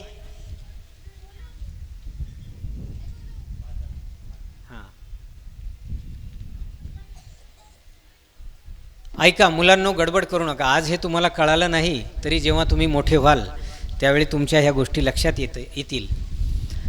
स्वप्नामध्ये एक माणूस असतो माणसाला असं वाटतं की सुख प्रत्येकाला पाहिजे. जीवनामध्ये सुख कोणाला नको बरं? सगळ्यांना सुख पाहिजे. तुम्हाला सुख पाहिजे का नाही? कशाने सुख, आनंद कशाने होतो तुम्हाला? चॉकलेट मिळालं तर आनंद होतो, चांगले गुण मिळालं तर आनंद होतो, मोठ्या माणसांना समजा काही अर्थलाभ झाला, काही धनप्राप्ती झाली, पुत्रप्राप्ती झाली, आनंद होतो. आणि हे सुख सगळ्यांना पाहिजे, प्राणीमात्रांना सगळ्यांना पाहिजे. तर एका ऋषीकडे तुमच्या माझ्यासारखा माणूस गेला आणि त्याने सांगितलं मला सुख पाहिजे. मग ते म्हणे सुख कशामध्ये? तर तो म्हणे पैशाने सुख मिळतं आणि म्हणून मला पैसा पाहिजे. मग त्या ऋषींनी त्यांना सांगितलं की ठीक आहे, तुला पैसा पाहिजे आणि पैशाने तुला जर सुख मिळत असेल तर मी असं करतो, तुला एका दिवसाला 1,00,000 रुपये देतो, दुसऱ्या दिवसाला 2,00,000 रुपये देतो, तिसऱ्या दिवसाला 2चे 4 देतो, नंतर 4चे 8 देतो. असं सगळं तुला महिनाभरामध्ये जेवढे पैसे होतील तेवढे मी देईन. कारण तुला पैशाने सुख मिळतं ना, तर मग तू काय कर, ते पैसे घे आणि सुखाने राहा. फक्त याच्यामध्ये एक अट आहे, एक अट ठेवली त्यांनी. ती अट अशी आहे की तू 1 महिनाभर झोपायचं नाही. काय करायचं नाही? झोपायचं नाही. पूर्णपणे तुला सगळं जे काही मनोरंजनाचं साधन लागेल, टी व्ही लागेल, तुला खायला प्यायला लागेल, सोफा बसायला लागेल, पंखा लागेल, AC लागेल, सगळं मिळेल, फक्त तू झोपायचं नाही. त्याला आनंद वाटला की ठीक आहे, मला हरकत नाही हे असं सगळं मिळत असेल. तो पहिल्या दिवशी त्याने फार आनंद व्यक्त केला. दुसऱ्या दिवशी त्याला आनंद वाटला पण तो थोडा कमी झाला. तिसऱ्या दिवशी काय झालं असेल? काय झालं असेल? त्याला झोप लागली असेल. पण त्याला काय खात्री होती की आपल्याला पैसे मिळणारे, म्हणून त्याने ती झोप घेतली नाही. चौथा दिवस झाला, 5वा दिवस झाला आणि हळूहळू त्याला इतकी झोप लागायला लागली की त्याने शेवटी असं सांगितलं की महाराज, तुमचे पैसे तुम्हालाच राहू द्या, मला काय पाहिजे? झोप पाहिजे. आणि त्याने ती झोप घेतली आणि त्याने सांगितलं की ह्या झोप घेतल्याच्या नंतर त्याने सांगितलं की तुझा अनुभव काय आहे? की ह्या झोपेमध्ये मला सर्व सुख मिळालं असं सांगितलं. सांगायचं तात्पर्य असं, गोष्ट बाजूला, तात्पर्य असं आहे की आम्ही बघा, माणसाला असं वाटतं की आपल्याला पैशाने सुख मिळेल, याने सुख मिळेल. पंचविषय आपल्याला माहीत आहेत. या पंचविषयापासून म्हणजे डोळ्याने काही बघितलं तर सुख मिळेल, कानाने चांगलं ऐकलं तर सुख मिळेल, आनंद मिळेल, किंवा काही जिभेला चांगलं खायला मिळाला पदार्थ तर सुख मिळेल, त्वचेला चांगला स्पर्श झाला तर सुख मिळेल, नाकाला सुगंध काही मिळाला पुष्पांचा तर सुख मिळेल. असं हे आहेत. परंतु ज्यावेळी आपण झोपतो, गाढ झोपेमध्ये असतो, त्या गाढ झोपेमध्ये हे 5ही इंद्रिय आपले काय असतात? त्या झोपेमध्ये लीन झालेले असतात. म्हणजे त्या गाढ झोपेत तेही झोपलेले असतात, ते कुठलंही कार्य करत नाही. म्हणून परमेश्वराने आपल्याला जी झोप दिली आहे ती हे सिद्ध करून देण्यासाठी दिलेली आहे की तुम्हाला जे वाटतं की विषयाने आनंद मिळतो, एखाद्या विषयामुळे आनंद मिळतो, एखादी वस्तूने तुम्हाला आनंद मिळतो, तर ते तसं नसून खरा आनंद निर्विषय आहे. म्हणजे कुठलीही गोष्ट प्राप्त नसताना जो आनंद मिळतो तो खरा आनंद आहे. आणि त्याची चव तुम्हाला घेता यावी.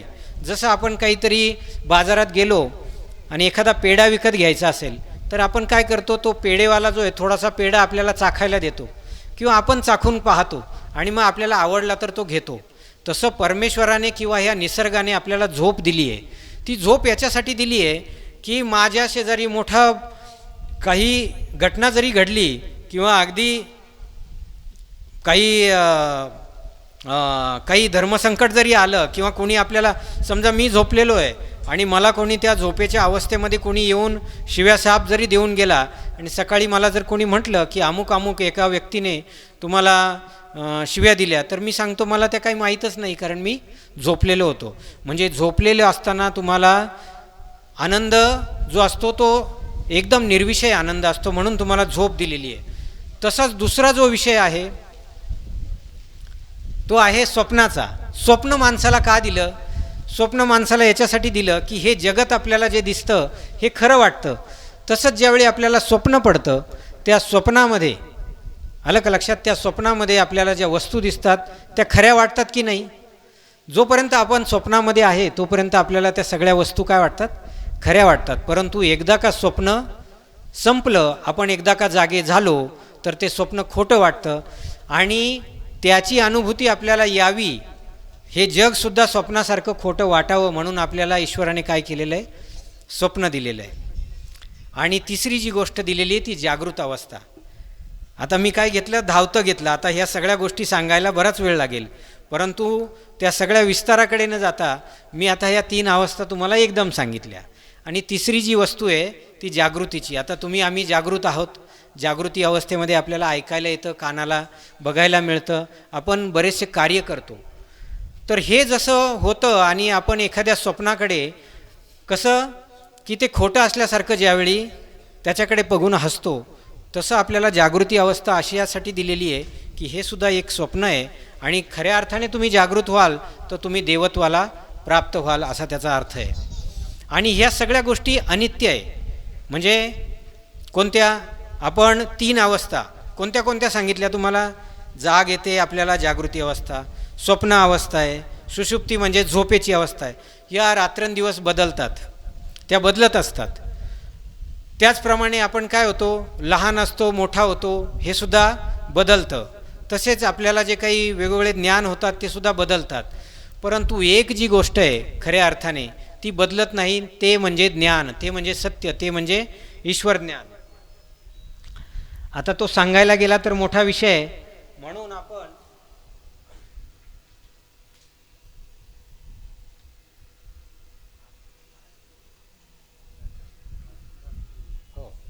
आता शेवटच्या 10 मिनिटांमध्ये आपण मुख्य विषयाकडे येऊयात. तुम्हाला समोर चित्र दिसतंय.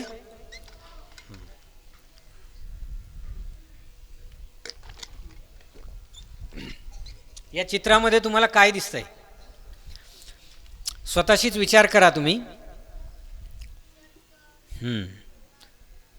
आज बघा, महाशिवरात्री निमित्त आपण इथे जमलेलो आहे. यामागचं अध्यात्म जे आहे, या शिवरात्रीची जी कहाणी आहे ती तुम्हा सगळ्यांना माहिती आहे. ऐका, या महाशिवरात्रीची जी काही आध्यात्मिक स्टोरी आहे ती तुम्हाला सगळ्यांना कहाणी कथा माहिती आहे.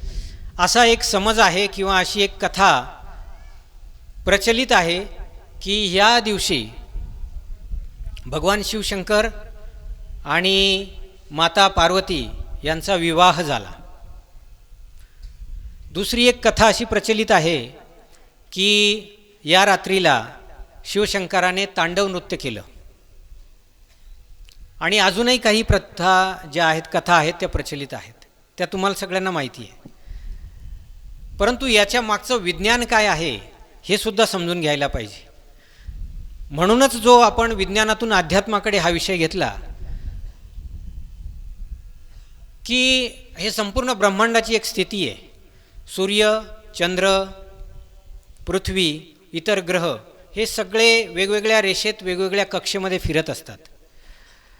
आणि ही महाशिवरात्रीची किंवा शिवरात्रीची प्रत्येक रात्र अशी असते की त्यावेळी एक विशिष्ट सूर्य, चंद्र, पृथ्वी एका विशिष्ट रेषेमध्ये येतात. इतर जे काही ग्रह आहेत, तारे आहेत, ते एका विशिष्ट रेषेमध्ये येतात. आणि त्यामुळे ह्या सृष्टीवरती, या ब्रह्मांडामध्ये विशेष कंपनं येतात. आता उदाहरणार्थ आपण शेतकरी आहोत, आपल्या आजूबाजूला पाणी आहे. तुम्हाला माहिती आहे की ज्यावेळी चंद्र पौर्णिमा येते, ते पौर्णिमा आल्याच्या नंतर आपण समुद्राच्या तीरावर आपण जर गेलो किंवा आपण ऐकलं असेल, वाचलं असेल, बघितलं असेल, तर समुद्राला काय येते, भरती येते. पौर्णिमेच्या दिवशी भरती येते ना, कारण ती ऊर्जा शक्ती जी आहे, गुरुत्वाकर्षण शक्ती जी आहे ती पृथ्वीची आणि चंद्राची, त्यामुळे त्यामध्ये काय एक प्रकारची ऊर्जा तयार होते, मॅग्नेटिक वेव्स तयार होतात आणि त्याच्याने, त्या गुरुत्वाकर्षणाने पाणी वरती येतं. आणि अमावस्येच्या दिवशी काय होते, ओहोटी येते समुद्राला, बरोबर आहे ना. मग हे प्रत्येक पौर्णिमेला आणि प्रत्येक अमावस्येला जशा गोष्टी होतात तशा प्रत्येक चंद्रकलेनुसार पण होत असतात.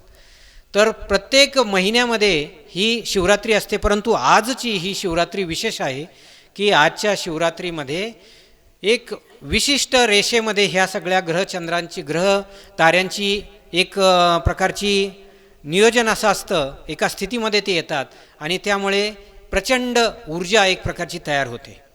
आणि आम्हाला माहिती आहे की आपल्या शरीरामध्ये, या शरीरामध्ये 70% पाणी आहे. लक्षात आलं का?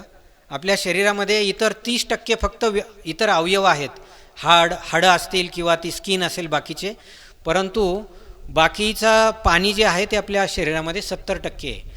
आणि मग जर समुद्राच्या पाण्यावरती ह्या ग्रहताऱ्यांचा किंवा चंद्राच्या अवस्थेचा परिणाम होतो तर आपल्या शरीरावर होत नसेल का? निश्चित होत असणार आहे. तर आपल्यासुद्धा शरीरामध्ये प्रचंड ऊर्जा ऊर्ध्व दिशेने तयार होते आणि ती मस्तकाकडे जाते.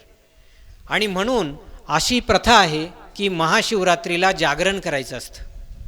जागरण याच्यासाठी करायचं असतं की जागरण केल्याने तुमचा जो हा पाठीचा मणका आहे, पाठीचा कणा जो आहे, तो सरळ परपेंडिक्युलर रेषेमध्ये म्हणजे 90 डिग्रीमध्ये, या पृथ्वीच्या 90 डिग्रीमध्ये म्हणजे सरळ असा खांबासारखा उभा असतो. आणि त्याच्यामुळे आपल्या शरीरातून जी ऊर्जा जाते ती ऊर्ध्वस्थानी आणि आपल्या मस्तकापर्यंत जाते, असा त्याचा अर्थ आहे. आणि म्हणून आपण जर आडवं झालो ह्या रात्रीला, म्हणजे खाली झोपलो, तर ते आडवा होतो आणि मग त्याचा दुष्परिणाम आपल्या शरीरावर होऊ शकतो. हे विज्ञान आपल्या ऋषीमुनींनी पूर्वीच शोधून काढलेलं आहे. परंतु ते आपल्या संस्कृतीमध्ये ते टाकलं आहे. मग वेगवेगळ्या त्याच्यामागे कथा आल्या, त्यांनी त्या पद्धतीने त्याचं नियोजन केलं. त्या कथा असत्य आहेत किंवा सत्य आहेत या विषयात आपल्याला जायचं नाही, परंतु त्या अशा पद्धतीने आपल्याला श्रद्धेने सांगितल्या की आपली त्याच्यावर श्रद्धा जडली. त्यामागचं विज्ञानसुद्धा आपण शोधायला तयार नाही, आपली पूर्ण श्रद्धा आहे आणि आपण जागरण करतो आणि महाशिवरात्री साजरी करतो. पण आज मला वाटतं तुम्हाला ते विज्ञान समजलं असेल. आपल्या शरीरामध्ये कफ, पित्त आणि वात, कफ, पित्त अशा 3 प्रकृती असतात. ह्या आयुर्वेदामध्ये माहिती आहेत आपल्याला. त्यातली वात जी प्रवृत्ती आहे म्हणजे वायू, तर तो वायू ऊर्ध्वगामी आणि त्या दिवशी सर्वात जास्त प्रमाणामध्ये म्हणजे ह्या रात्रीला सर्वात जास्त तो असतो. आजच्या रात्रीला तुमच्या असं लक्षात येईल की आपल्याला जास्त पाणी पियावं असं वाटतं. आपलं शरीरसुद्धा आजच्या रात्रीला जास्त कोरडं किंवा शुष्क पडतं, ड्राय होतं. आपल्याला जास्त पाणी पियावं असं वाटतं किंवा दूध घ्यावं असं वाटतं. आणि म्हणूनच त्या प्रसादाची त्या पद्धतीने योजना केलेली असते. किंवा अन्नग्रहण जर आपण केलं इतर, म्हणजे बघा तुम्ही या दिवसाला आणखीन विशेष आहे की भगर किंवा ती जी काही खीर आहे त्याच्याबरोबर ते झिरकं वगैरे सुद्धा घेत नाही. एक कोरडी खिचडी असते, म्हणजे शरीर ड्राय ठेवून त्या याला आपल्या त्या वात प्रकृतीला ऊर्ध्वगामी करायचं असतं, असा सगळा विज्ञान आहे. आणि त्याच्यामुळे ऊर्ध्वगामी म्हणजे ऊर्ध्व दिशेला केल्याच्या नंतर आपल्या मस्तिष्कापर्यंत ती ऊर्जा जाते आणि आपल्याला एक वेगळी अनुभूती त्यातनं येते. हे त्याच्या मागचं विज्ञान आहे. तर ते विज्ञान मी तुम्हाला सांगितलं. भगवान श्री शंकराची तुमच्यासमोर मूर्ती आहे, तर आज किंवा इतर वेळीसुद्धा त्या पद्धतीने आपण बसलं पाहिजे निवांत आणि एक ताट स्वरूपामध्ये. अशा पद्धतीने किमान आजच्या रात्रीला जेवढं आपल्याला जमेल तेवढं जागरण करायला पाहिजे. कारण वर्षानंतर अशी स्थिती आपल्याला येत असते, असा पर्व येत असतं. हे एक पर्व आहे. पर्व म्हणजे काय? द्वार. तर अंधारातून आपण प्रकाशाकडे जाण्यासाठीचं हे पर्व आहे, म्हणून याला महाशिवरात्री महापर्व असं म्हणतात. आता विशेषतः हे गृहस्थाश्रमींसाठी फार महत्त्वाचं आहे. आपण सगळे लोक, बरेचसे लोक मोठ्या संख्येने गृहस्थाश्रमी आहोत. गृहस्थाश्रमाचा आपण स्वीकार केलेला आहे. आपल्याला मुलं बाळ आहेत, काहींची लग्न आता नुकतीच झालेली असतील. तर आपल्याला हे चित्र जे दिसतंय, या चित्रातून आपण बऱ्याचशा गोष्टी समजून घेण्यासारख्या आहेत. प्रत्येकाने घरामध्ये लावावं असं चित्र आहे. आपण आता विज्ञान अध्यात्माकडून थोडं व्यवहाराकडे आलेलो आहे की तुम्हाला आम्हाला ह्या सगळ्या अध्यात्माचा फायदा काय किंवा उपयोग काय. तुमच्या लक्षात येईल की इथे भगवान शिवशंकर आहे आणि त्यांच्या शेजारी माता पार्वती बसलेली आहे, बरोबर? हां, भगवान शिवशंकराचं स्वरूप तुम्ही बघा आणि माता पार्वतीचं सौंदर्य लावण्य तुम्ही बघा. हां, भगवान शिवशंकराने गळ्यामध्ये काय घेतलं आहे? सर्प आहे. त्याच्यानंतर माता पार्वतीच्या अंगावरती काय आहेत? वेगवेगळे सुवर्ण अलंकार आहेत, आभूषण आहेत. त्याच्यानंतर त्यांच्या बाजूला कोण आहे? तर ज्याला 6 तोंड आहेत तो त्यांचा पुत्र कार्तिक, कार्तिकेय आहे. त्याच्यानंतर पार्वतीच्या बाजूला कोण आहे? गजानन आहेत, हनुमान आहेत, त्यांचे भक्त, आणि गजानन आहेत, बरोबर. त्यांच्या पुढे काय आहे? सिंह आहे, बरोबर, सिंह आहे, तो सिंह आहे. आणि सिंहाच्या बाजूला कोण आहे? नंदी आहे. आणि तुम्ही अजून थोडं वर गेला तर कार्तिकेयाच्या डोक्यावर काय दिसतंय तुम्हाला? मोर दिसतोय. आणि इकडे हनुमानाच्या डोक्यावर काय आहे दिसतंय का? छोटं आहे बघा, उंदीर दिसतोय का? हो. तर हे चित्र तुम्हाला काय दाखवतंय सांगा, काय हे? तर हा भगवान शिवशंकराचा फॅमिली फोटो आहे. लक्षात आलं ना? भगवान शिवशंकराचं हे कुटुंब आहे. आणि म्हणून आपण सगळे गृहस्थाश्रमी आहेत. आपलंसुद्धा एक कुटुंब आहे. आपल्याला पत्नी आहे, मुलं आहेत, आणि अशा प्रकारचं आपल्याकडे सगळं वस्तू आहेत. आता एक लक्षात घ्या, कुटुंबामध्ये आपण स्वतः चिंतन करा की बऱ्याचदा आपण कशा पद्धतीने वागतो, कशा पद्धतीने बोलतो. आज जर आपल्याकडे नाही, परंतु बाहेरच्या जगाचा जर विचार केला तर घरामध्ये भांडणं होतात, मुलामुलांचे, सासूसुनांचे, किंवा बहीण भावाचे, पती पत्नीचे काही मतभेद असतात. अगदी काही काही ठिकाणी फार विपरीत परिस्थिती असते, असं आपण बघतो. आणि समाजामध्ये हे आपल्याकडे जरी नसलं, आपल्या घरात जरी नसलं, तरी आजूबाजूला किंवा कुठेतरी नातेवाईकांमध्ये हे पाहायला मिळतं. परंतु तुम्हाला सांगतो, हे चित्र हे प्रत्येक कुटुंबामध्ये लावावं असं हे चित्र आहे. या चित्रातून आपल्याला काय बोध होतो तो आपण बघूयात. भगवान शिवशंकर जो आहे ह्या ग्रहाचा, या कुटुंबाचा कोण आहे? कर्ता आहे. आणि आपल्याला माहिती आहे, ज्यावेळी समुद्र मंथन झालं, समुद्र मंथन झाल्यावर भगवान शिवशंकराला काय म्हणतात? नीलकंठ म्हणतात. बरोबर आहे ना? त्यांचा कंठ जो आहे तो निळा कंठ आहे, म्हणून त्यांना नीलकंठ म्हणतात. कारण समुद्र मंथनामधून जेव्हा विष म्हणजे हलाहल ज्यावेळी बाहेर निघालं, तर ते कोणीच घेत नव्हतं, कारण ते सगळं विष होतं. आणि त्यामुळे सृष्टी संपण्याचं ते दैत्यांनाही नको होतं आणि देवांनाही नको होतं, कोणीच घ्यायला तयार नाही. आणि मग शेवटी त्याचं प्राशन कोणी केलं?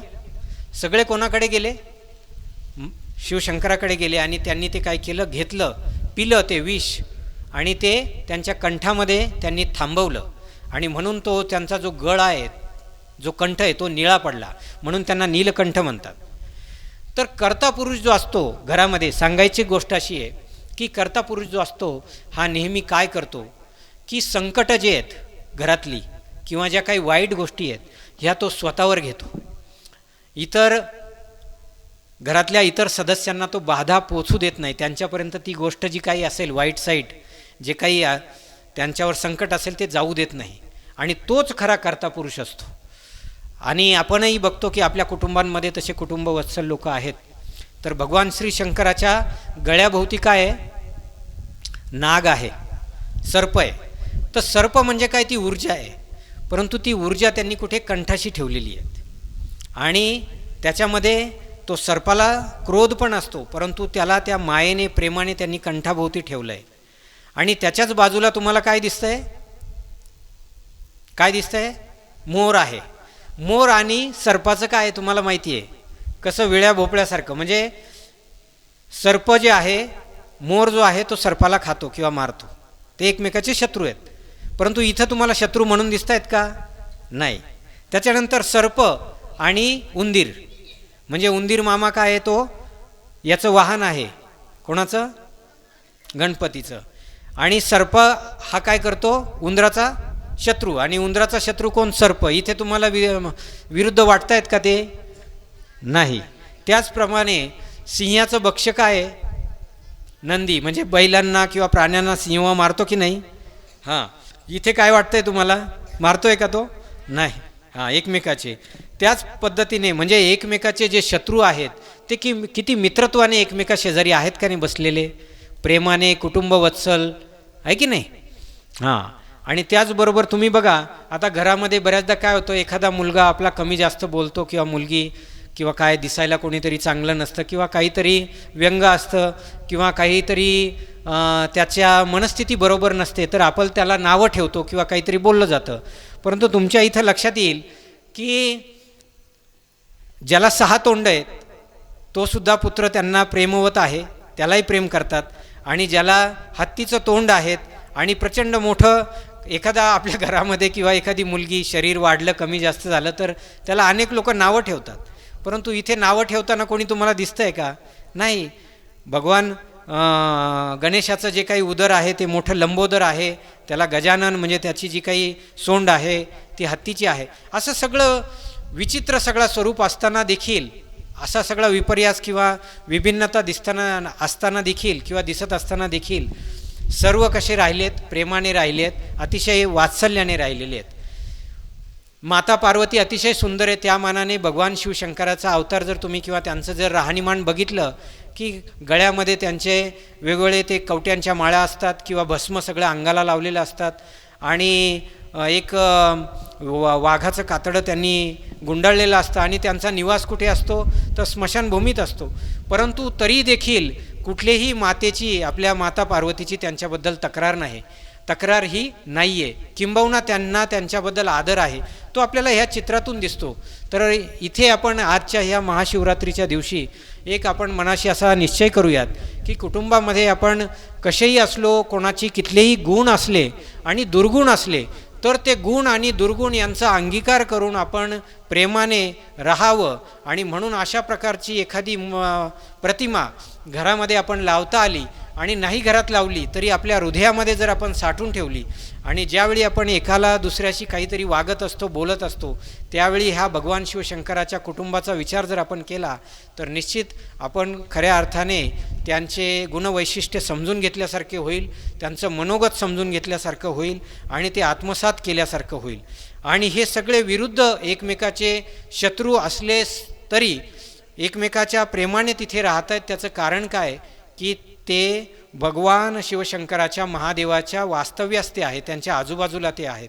तसंच आपण ह्या वांजोळे गावामध्ये आपलं जे वास्तव्य आहे ते ह्या भगवान शिवशंकराच्या, महादेवाच्या पिंडीजवळ, त्यांच्या ह्या प्राकट्याजवळ आपण आपलं गाव आहे. त्यामुळे आपल्यासुद्धा मनामध्ये कुठलेही जे काही षडविकार असतात ते आपल्या मनामध्ये नाही आहेत. आपण अतिशय प्रेमाने आलात, एकमेकांशी फार वात्सल्यतेने, प्रेमाने, आपुलकीने एकमेकांची चौकशी करत असतो, बोलत असतो आणि ते तसंच राहील. किंबहुना मला यांचं कौतुक करावंसं वाटतं की काय प्रचंड योगायोग आहे की त्यांना ही जागा प्राप्त झाली. त्यानंतर त्यांनी कष्ट करून त्यांना बुद्धी सुचली की आपण इथे महादेवाचं मंदिर बांधावं.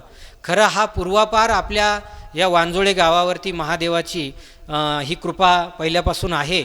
आपल्याला ज्ञात आहे की आपल्या गावाच्या दक्षिणेस, बरोबर ना, तर दक्षिणेला आपल्या महादेवाचं अतिशय यादवकालीन मंदिर आहे. गेले 1800 ते 2000 वर्षांचा इतिहास असेल अशा पद्धतीची वास्तू तिथे आहे. किंबहुना आपलं त्र्यंबकेश्वरला जसं मंदिर आहे त्याच ढाच्याचं मंदिर, त्याच संरचनेचं मंदिर आपल्या इथे होतं पूर्वी. परंतु पाणी ज्यावेळी साठलं त्या पाण्याच्या लाटांनी आणि पाण्याखाली जात असल्यामुळे त्याची पडझड झाली आणि ते दगड जे आहेत ते खाली तिथे अजूनही आहेत. ईश्वराच्या कृपेने त्याचा आपल्याला उन्हाळ्याच्या काळामध्ये दर्शन होत असतं. मागे एक विचार असा आला की ते पाण्यातले देव आपण जमिनीवर आणावेत आणि पुन्हा ती वास्तू निर्माण करावी. शिवशंकराला आपण पुन्हा म्हणजे 24 वर्षातले 12ही महिने आणि 24 तास त्यांचं दर्शन आपल्याला होईल, अशा पद्धतीची आपल्या गावाची सगळ्यांची मनोकामना आहे. अनेक लोक गावातले जे काही मान्यवर आहेत ते प्रयत्न करतायत आणि आपल्या सगळ्यांचं सहकार्य आहे. त्यामुळे असंच हे कृपाप्रसाद शिवशंकराचा, महादेवाचा आपल्या गावावरती राहावं. वेळोवेळी आपल्या सर्वांकडनं त्यांची सेवा व्हावी. आम्हालाही जे काही करता येईल त्याची सेवा आम्हाला करता यावी. हा विषय जो मी आपल्यापुढे मांडला हा फार मोठा आहे खरं तर. परंतु एक लक्षात घ्या मुलांनी, आज विज्ञानाच्या जगात वावरत असताना विज्ञानाला आपण वेगळं समजतो, तर वेगळं न समजता तेच अध्यात्म कसं आहे हे जर आपण समजून घेतलं, त्याच्या अनेक गोष्टी आहे. गोष्टी सांगायला लागलं तर गोष्टीतून गोष्टी वाढत जातात आणि मोठं प्रवचन तयार होतं. तेवढा वेळ आपल्याकडे नाही, परंतु भविष्यामध्ये कधी प्रसंग आला तर आपण ते वेगवेगळ्या स्वरूपात घेऊ. कारण हे बालगोपाळ काही ते ऐकण्याच्या मनस्थितीत असतातच असं नाही आणि वयस्कर व्यक्तींनाही तितकं काही थांबता येतं असं नाही. पुढे कार्यक्रमांची पण रूपरेषा असते. तर असं सगळं सांगून मी जे काही आपल्यासमोर बोललो, जे काही शास्त्र संवादी होतं ते सर्व माझ्या गुरूंनी, श्रीगुरूंचे आशीर्वाद आहेत, त्यांचा कृपाप्रसाद आहे. जे काही मी बोललो ते भगवान शिवशंकरांनी माझ्याकडनं वधवून घेतलं. माझ्या श्रीगुरूंसमोर मी अनुवाद केला आणि जे काही चुकीचं होतं, चुकून एखादा शब्द तुम्हाला गेला असेल तर त्याबद्दल तो मला माफ करा आणि ते शब्द मी माझ्या बुद्धीचे दोष म्हणून मी पत्करतो आणि ईश्वरापुढे मागणी करतो की अशाच पद्धतीने वसुदैवम कुटुंबकम हा जो अद्वैत विचार आहे हा सर्व देशांमध्ये सर्व जगतावरती भारत मातेने ठेवावा, येणाऱ्या पुढच्या पिढीने त्यामध्ये आणि उत्तरोत्तर वाढ करावी. आणि असे बोलून मी माझ्या वाणीला विराम देतो. पसायदान म्हणूयात आपण. आता विश्वात्मके देवे येने वाग्यज्ञे तोषावे तोषोणिमज द्यावे पसाय धान हे जे खळांची व्यंकटी सांडो तया सत्कर्मी रती वाढो भूता परस्परे पडो मैत्र जीवांचे दुरितांचे तिमिर जाओ विश्वस्वधर्म सूर्य पाओ जो जे वांछील तो ते लाहो प्राणिजात वर्षत सकळ मंगळी ईश्वर निष्ठांची मांदियाळी अनवरत भूमंडळी भेट तू भूता चला कल्पतरूंचे आरव चेतना चिंतामणीचे गाव बोलते जे अर्णव पियुषांचे चंद्रमेझे अलांछन मार्तंड जे तापहीन ते सर्वाही सदा सज्जन सोय रे हो तू किंबहुना सर्वसुखी पूर्ण होनितिहि लोकी भजिजो आदिपुरुखी अखंडित आणि ग्रंथोपजीविये विशेषी लोकीये दृष्टादृष्ट विजये होवावेजी एथ मने श्री विश्वेश्वराओ हा होईल दान पसाओ येणे वरे ज्ञान देव सुखिया झाला सुखिया झाला सुखिया झाला. पुंडलीक वरदा हरिविठ्ठल श्री ज्ञानदेव तुकाराम निवृत्तीनाथ महाराज की जय. गोपाल कृष्ण भगवान की जय. महादेव श्री शंकर भगवान की जय.